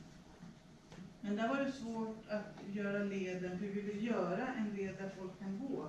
Att ta sig över E4 med järnvägen. Vi ville försöka få in den här då, in i Ljusne. Det är också samma sak att järnvägen ligger i vägen. Men däremot har nu den leden vi jobbar på, det är Skärså, att man går in i Skärså. Och för där går en väg över järnvägen och E4. En naturlig väg. Så att de har börjat bygga upp det här, ska sätta upp skyltar och i vår kommer det gå en stor led från Finland hela vägen över Åland och slutar då upp i Trondheim. Någon gång i maj har jag uppfattat. 24 maj startar det Åbo domkyrkas trappa. Så det är bara att trappa på så kan man komma på så här stafett. Lite här och lite där. Ja, precis. För att då till slut komma på den här stora Helgonaleden. Ja, här har ni då leden i Skärså, hur man tänkte. Det är ju för att fånga upp turister längs med vägen. Det gynnar ju för småföretagare och hoppas på att det ska kunna bli bed and breakfast eller små butiker eller någonting sånt där längs med vägen. Och det är många små, för att gynna landskapet också, så att landsbygden kan leva. Det är stora möjligheter för pilgrimsvandring är populärt. Och här ser man också gamla minnen ifrån Sankt Olav. gamla kyrkor. Så att han har definitivt varit här och pilgrimerna har varit här. Mycket historik finns i landskapet. Men det jag ville berätta om det var ju själva helgonaleden också. Det är också en gammal stor led. Så att det byggs ihop allting i ett stort nätverk. Det är intressant. Tack för mig.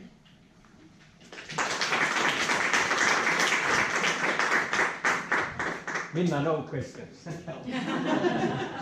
It's only answers. So there's coffee available, and we continue 10 minutes past 3 o'clock with the real workshop with the specialists we got from the boat hour back. Okay, the final act today, except the dinner later on, but the workshop was for the Not Another Sailing App, as I think Minna titled this one. I will speak a couple of things about background first, and then we will have an idea session. We will discuss and have the ideas on the board, and you can use your own language, so it's easier, because when you're creating ideas, it's hard enough to think, even it's harder to think in foreign language. So we have a need to deliver useful information for the small boat visitors with some system. In this case it would be digital, because it says so in the project plan that ICT-TOOL is the way we deliver this information.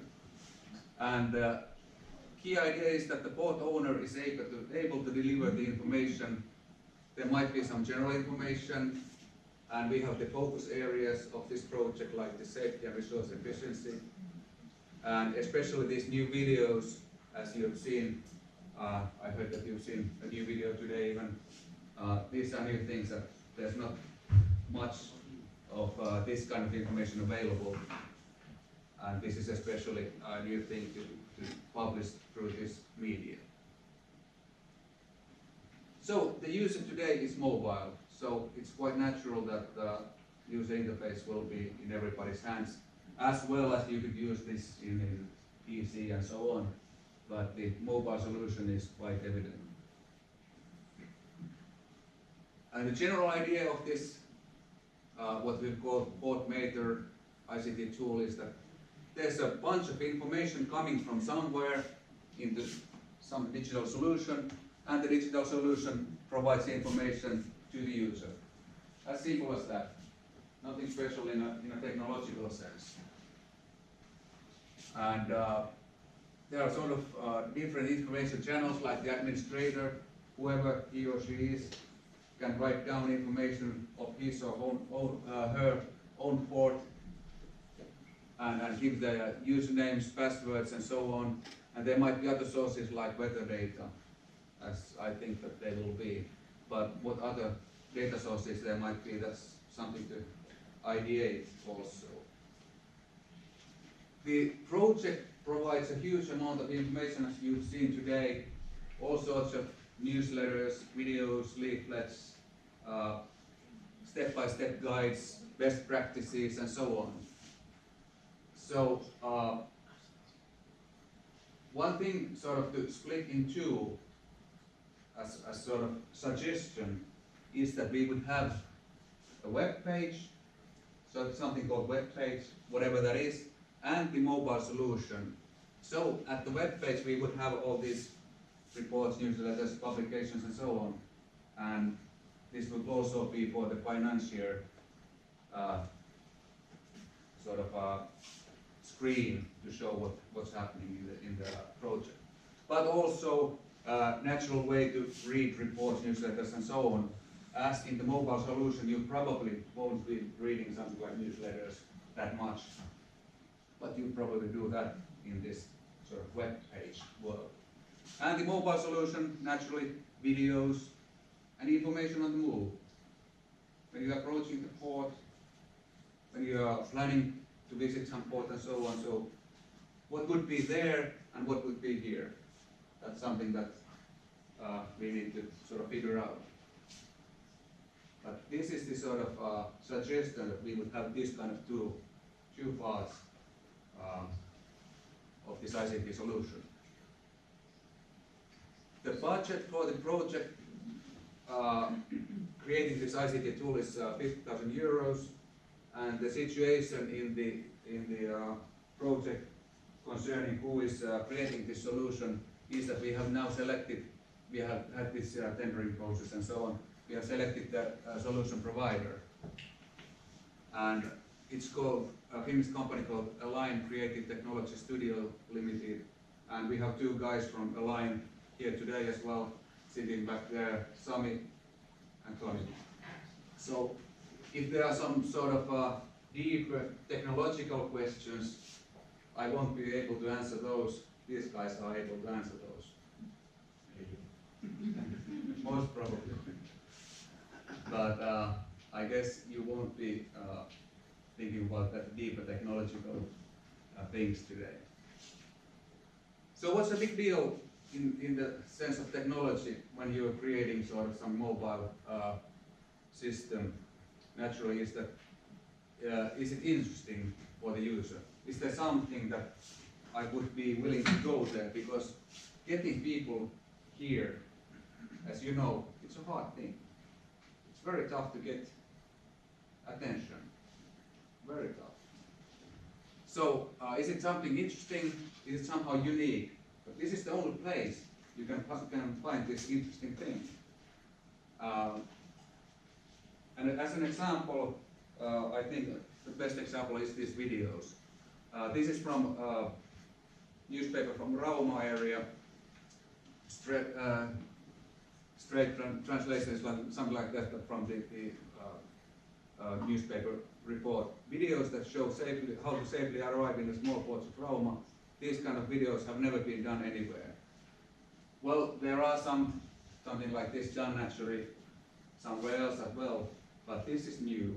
These drone videos that very clearly show what to do, where to go, what's there.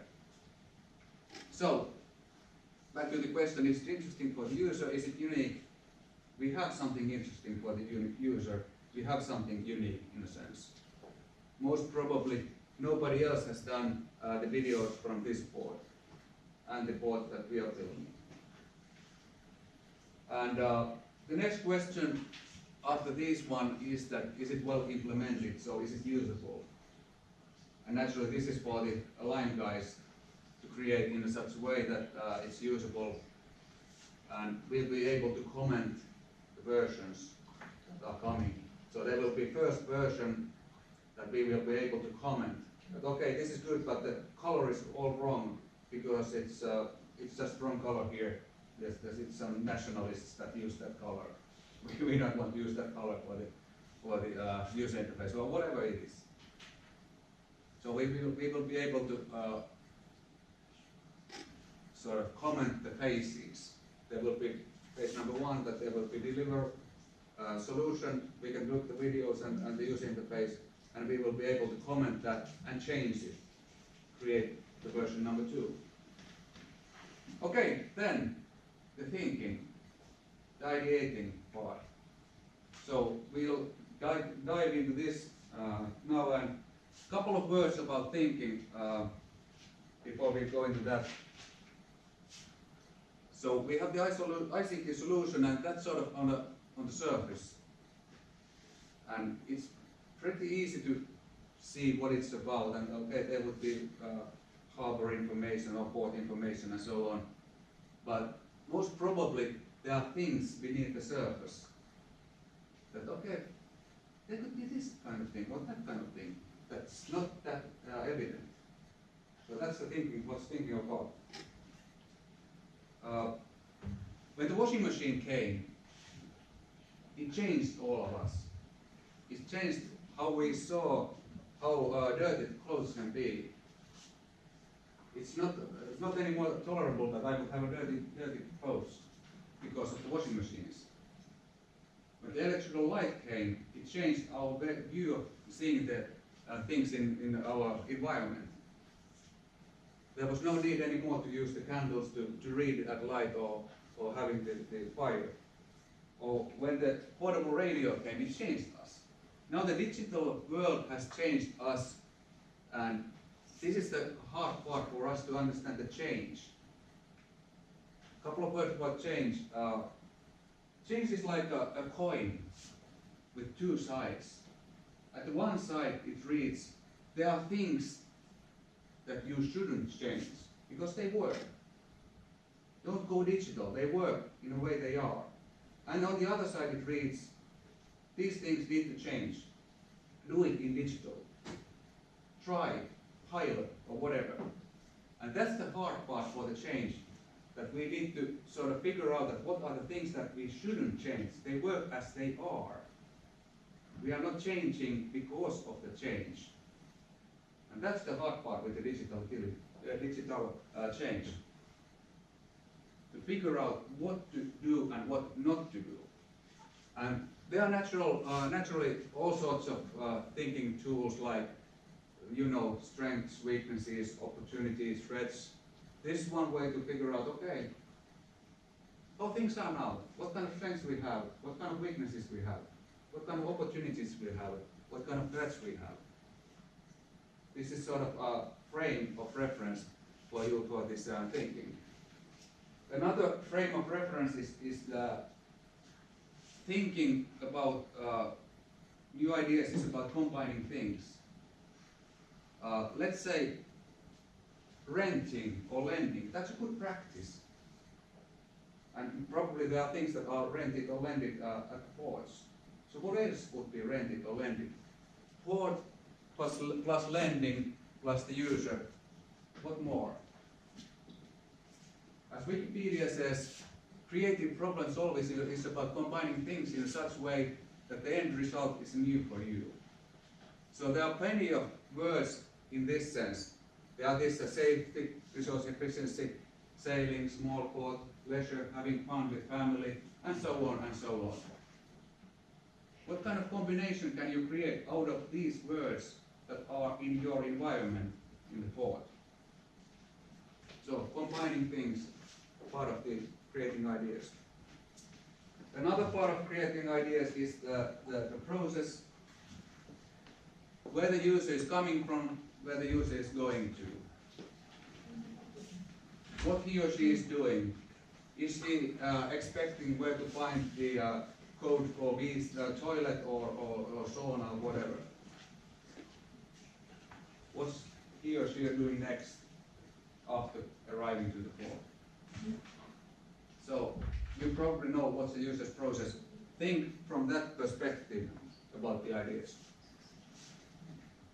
And the last one, last frame of reference that I brought here is this, what else the user is doing.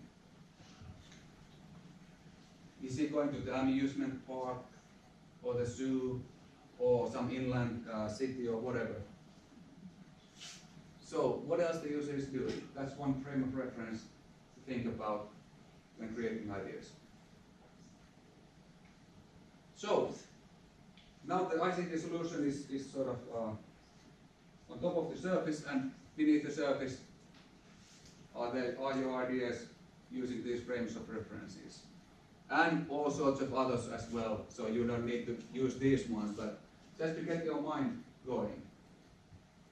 And the hardest part here is that we will have all sorts of ideas. Like last time, there was great ideas about safety issues. Like I think you had this, that if you were in trouble in the sea, what kind of systems they would be.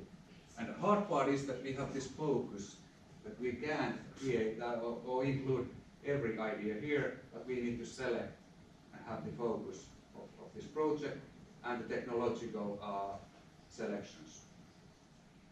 What technologies we are using. So we will have tons of ideas, but not all that can be implemented, so there will be some focus. So, together in a couple of persons of groups, with your language, no need to use English, because Heikki is here.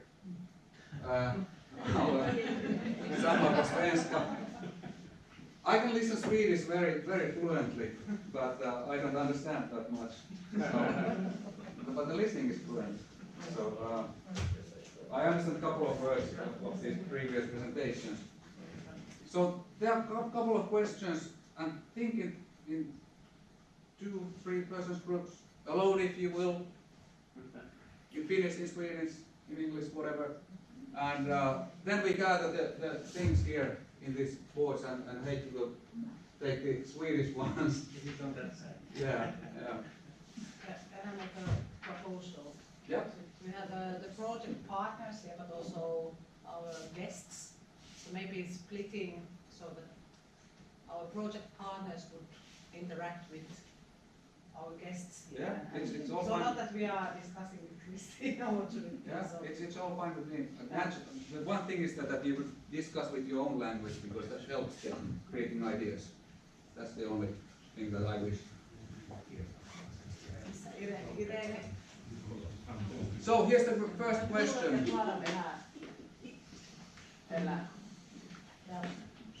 Kyllä, många hörerna har bra. Ja, precis. Ja,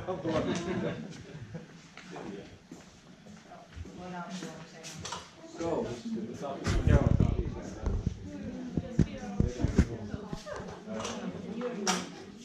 you can discuss for a while, and then we'll gather the information. Me voidaan tästä vähän pohjustaa. Joo, joka katkaista mukaan edellässä. No niin, hyvä. Kiitoksia. Great, thank you. So, next you can tell words, ideas, things, and we will write those up. And there are a couple of ones here already on the board, like depth. How deep is the port services, which is a huge area. There would be all sorts of services, and we could open this a bit up. What kind of services, what kind of links there would be, how many places there are, free or in general, contact information, web pages, phone numbers, names, and so on. And as an example, the sauna or bastu toilet code. A friend of mine told me that it's typical that he goes in the harbor, straight on some paper and writing the codes there and so on, and then they'll get going. So, please. Anybody? First, the depth. I think you need to know that before you're in good time. Yeah. That's one of the things you need to know ahead. And also the width of the places, the height, if there's a bridge or something you get in. Mm-hmm. And we also need to know. You can speak Swedish, by the way. Okej, ta upp svenska. Det finns... Annars förstår jag inte. I just... Lediga platser. Yeah. Jag fattar ingenting om du bara pratar engelska. Available places. I can't speak Finnish. Okay. So all information about the both dimensions are, let's say, dimensions, and if it's available, like in Gävle, if you're outside the bridge, you can have a sailing boat. But if the free places inside the bridge, it doesn't help you. So you need to know what places are available and the depth and width of those. Bredd och höjdbegränsningar. All those, and if there's any streaming water or windy conditions, you'd like to know that as well, depending on which boat you have. Having a language lesson. Something else, when you've arrived, you probably want to know all the normal tourist information things, where you can get more information and where you can get immediate information about, for instance, is there a hospital nearby? Is there a pharmacy nearby? Is there other police available? Depending on what you need, kind of social security stuff. also, of course, we discussed services, repairs, spare parts. Everyone needs a spare part when you get to the shore. Something's broken always. So that's probably one of the most. Alltså reservdels eller någon sorts försäljning. Now you're speaking Swedish. Ja, so how do you want it? Jag sa att du måste prata svenska för annars förstår jag inte. Jag tyckte du sa att jag skulle prata engelska. Nej. Tvärtom. Okej, ja men reservdelar tror jag är viktigt. Alltså praktiska saker som så. Sen vill man ju naturligtvis veta vilken service som finns tillgänglig på gästhamnen. Är bastun öppen? Fungerar det? Var kan man köpa mat någonstans? Finns det affärer? Finns det kiosker? Finns det...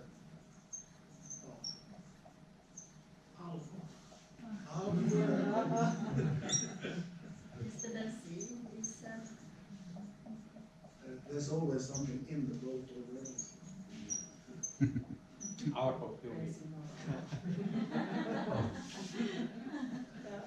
I think one thing is also the events. What's going on in the port? So how to act up, because there are two sides of this. So some people are waiting for the events, and then you have those who want to go away. So that's also a balance. But if there's some big event in certain ports in Finland, I would never go there on those days because it's too busy. Vad är aktuellt just nu? Vad är det som händer just nu? Det är evenemangskalender. Sen vill man också veta vad finns det för öar? Finns det för permanenta turister eller sevärdheter och så vidare? Bokningar skulle vara bra. Vad kan barn göra? Speciella projekt för barn.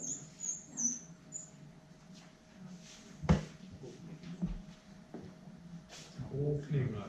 Ja, till exempel att du kan boka bastu på natten eller vad som behöver bokas för att stuga, whatever. Bil, cyklar.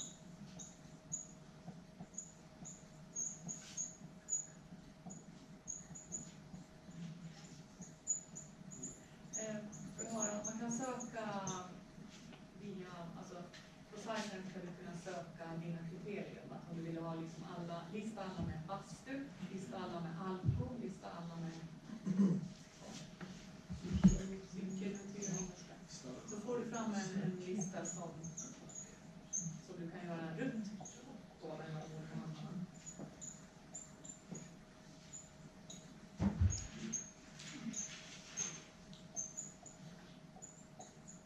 Så att man har filtrerat. Ja, filtrerat.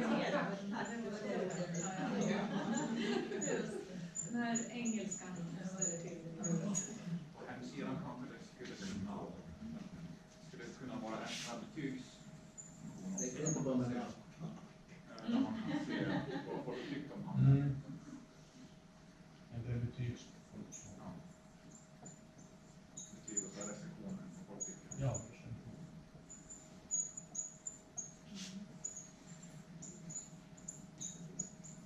Kan ju vara på Riitta-teatern också.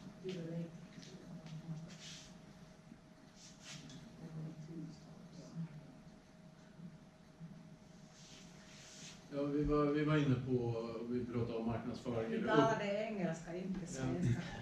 Upplevelser, om vi tar den här med fortet till exempel. Om man bor i regionen och redan har besökt fortet så åker man kanske inte dit igen.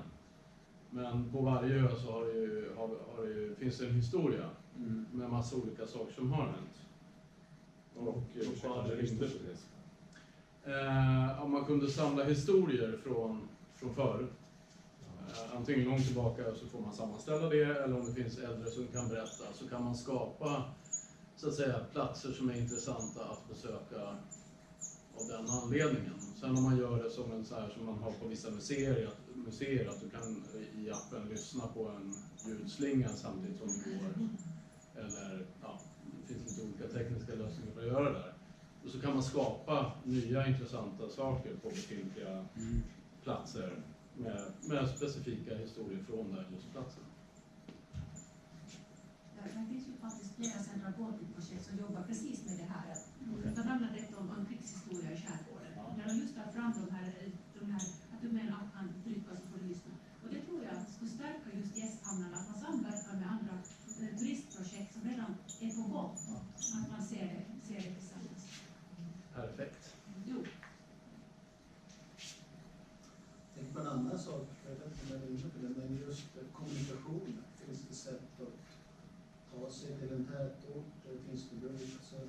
finns det vägar, möjlighet att komma med bil, har du behandling till vara in och så vidare. Kan jag lägga båten här ett tag och åka någon annanstans som jag borde sett, kan jag leva med.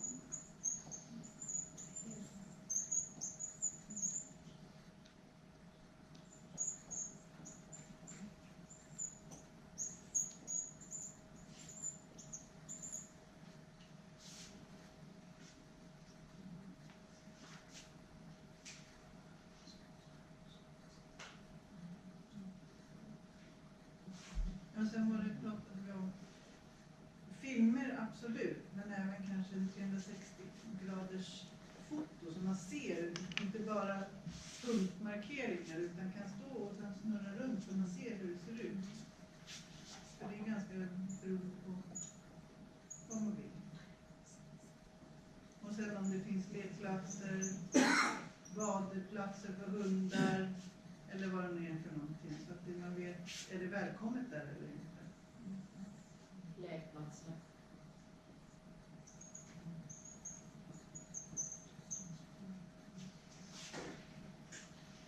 Också det här att liksom hyra olika aktiviteter, som vi har sagt, en bastu och bubbelpool och det börjar bli ganska populärt i Estland att man vill göra vissa lyxaktiviteter när man kommer ut. Så lyx. Nej men bastu, bubbelpool och så kan man hyra sånt i Estland. Ja. Bastu finns redan. Bokningssystemet. Ja, det hänger ihop med de här bastur och sådana saker.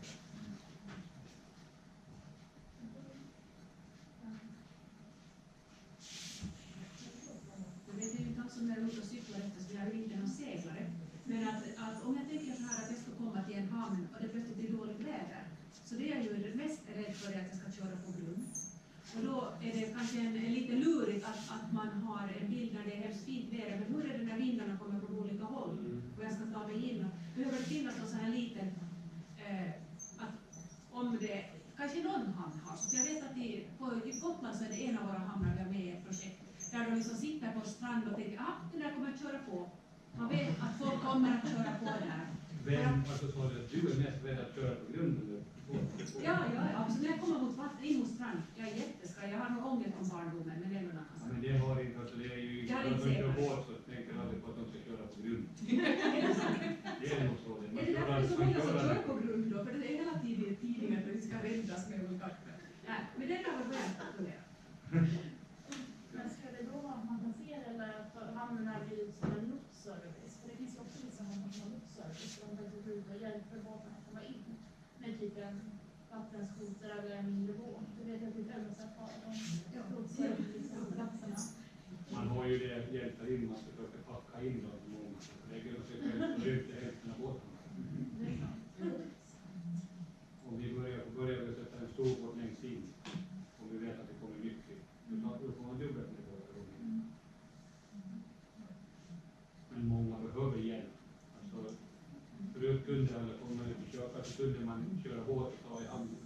Och sånt, men nu börjar det komma sådana med stora båtar som de behöver hjälp med att ringa 10 gånger. Före de kommer och då ska de ha 4-5 man ner. Jag tänker det skulle vara bra om man på något sätt kunde skicka ett meddelande om att man var på väg och ungefär när man skulle komma dit så man kunde få mottagning. Om man behöver det. Det är väldigt speciellt. Men det är ju det som bestämmer att det är 3 gubbar ner på en båt. Och de betalar en annan möjlighet. Vad ska det kosta om man ska ha 3 man ner och hjälpa med en båt? Nej, men om det är dåligt väder. Vi säger att du ska gå och ta emot. Och här tidigare idag fick vi det. Service. Extra service. Ja. Remembering the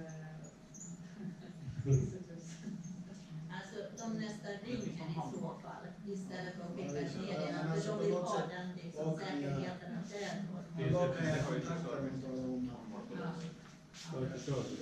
Så ringer det från kontoret och säger att vi kan få.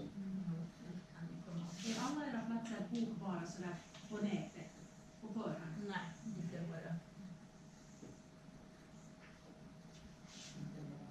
För det skulle jag också tycka. Jag skulle vilja veta att jag har en plats. Då frågar jag man sätter till. Och så nämner det som bokar också. Och helst gör man det exempel i sommar så har jag bokat flera båtar. Och så undrar man varför kommer de och bokar restaurangen och alltihop. Och sen ringer man efter till, vi sitter på bruket, säger de. Jaha, vad ska vi göra med den här platsen? Jag trodde det var sant. Ja, men man får boka och betala, annars är det... Då kanske kan de åka bra. Jo, boka och betala, yes, så ska det vara, precis som färjorna här. Det var ju en workshop tidigare här i era projekt som det var en tjej som höll på med äventyrsbanor. Och hon höll på att gå konkurs när hon liksom sänkte sina priser, gjorde paket och så här erbjudanden. Så det var för henne att välja att gå konkurs eller gå vidare.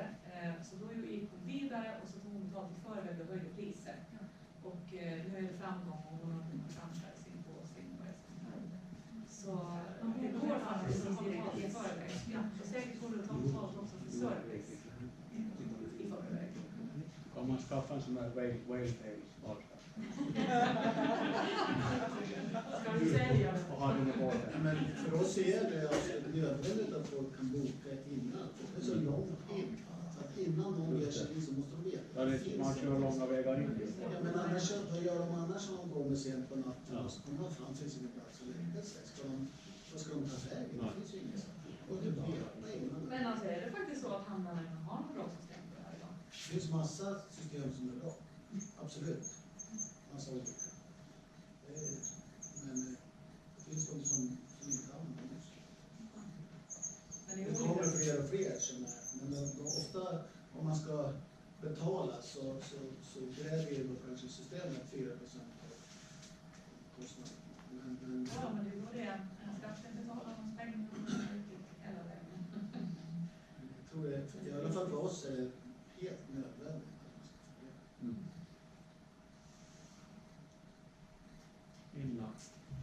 Yeah, from the safety point of view, actually, I think the wind is very important also, not just how you are sailing, but also sailors know which ports not to go on certain wind.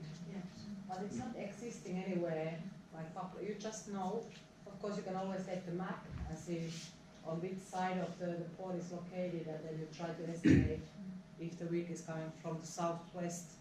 But what happens sometimes that you're parking on the wrong side of the, so either you go to a wrong port or you're parking on the wrong side of the pier, and then you have this water, the waves hitting your back, and you are not sleeping. So that's that would be somehow nice for the post to know that there would be a statement that if the wind is from the north, don't come to our port at all. It would be a bit. But that's the realism, because then you have the bad experience from that port, because it was the weather was bad, not because the port is bad.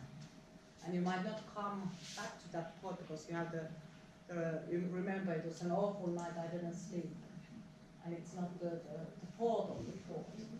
And we have been discussing, Heikki, this in some point, that some kind of map or something that would show on which wind direction or something. It's good one. Jag såg det ni pratar om, det här med dåliga vindar. Jag vet inte om någon har sett de här Bricks and Books gör, de här hamnguiderna. De har löst det så att de har en kompass och så har de då satt in rött vid de sektorerna där det är dålig vind. Så det blir överskådligt att liksom kunna se. Jag tycker det var smart sätt. Vindkart. Ja, precis. Du ser liksom att det är nord till nordost till exempel, då är det rött och så. Kanske kan man gradera det där på orange eller grönt. Ja. So this discussion is actually a very good example of the next question, which is this. So there are lots of answers already for this question, but this is also to remind that are there something else? If you were the port owner, what would you like to tell? Next board. Ja. Lite fortare.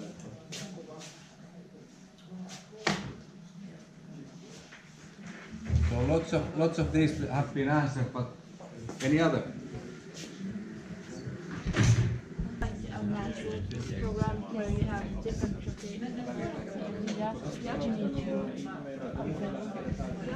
so it's använder de här om man måste använda samma appar.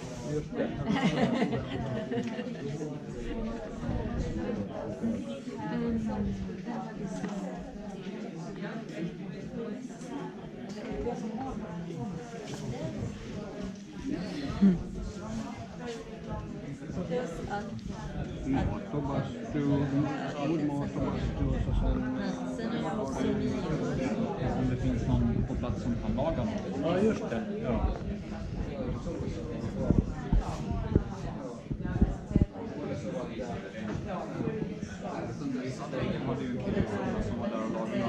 Aha, ja men det är ju så.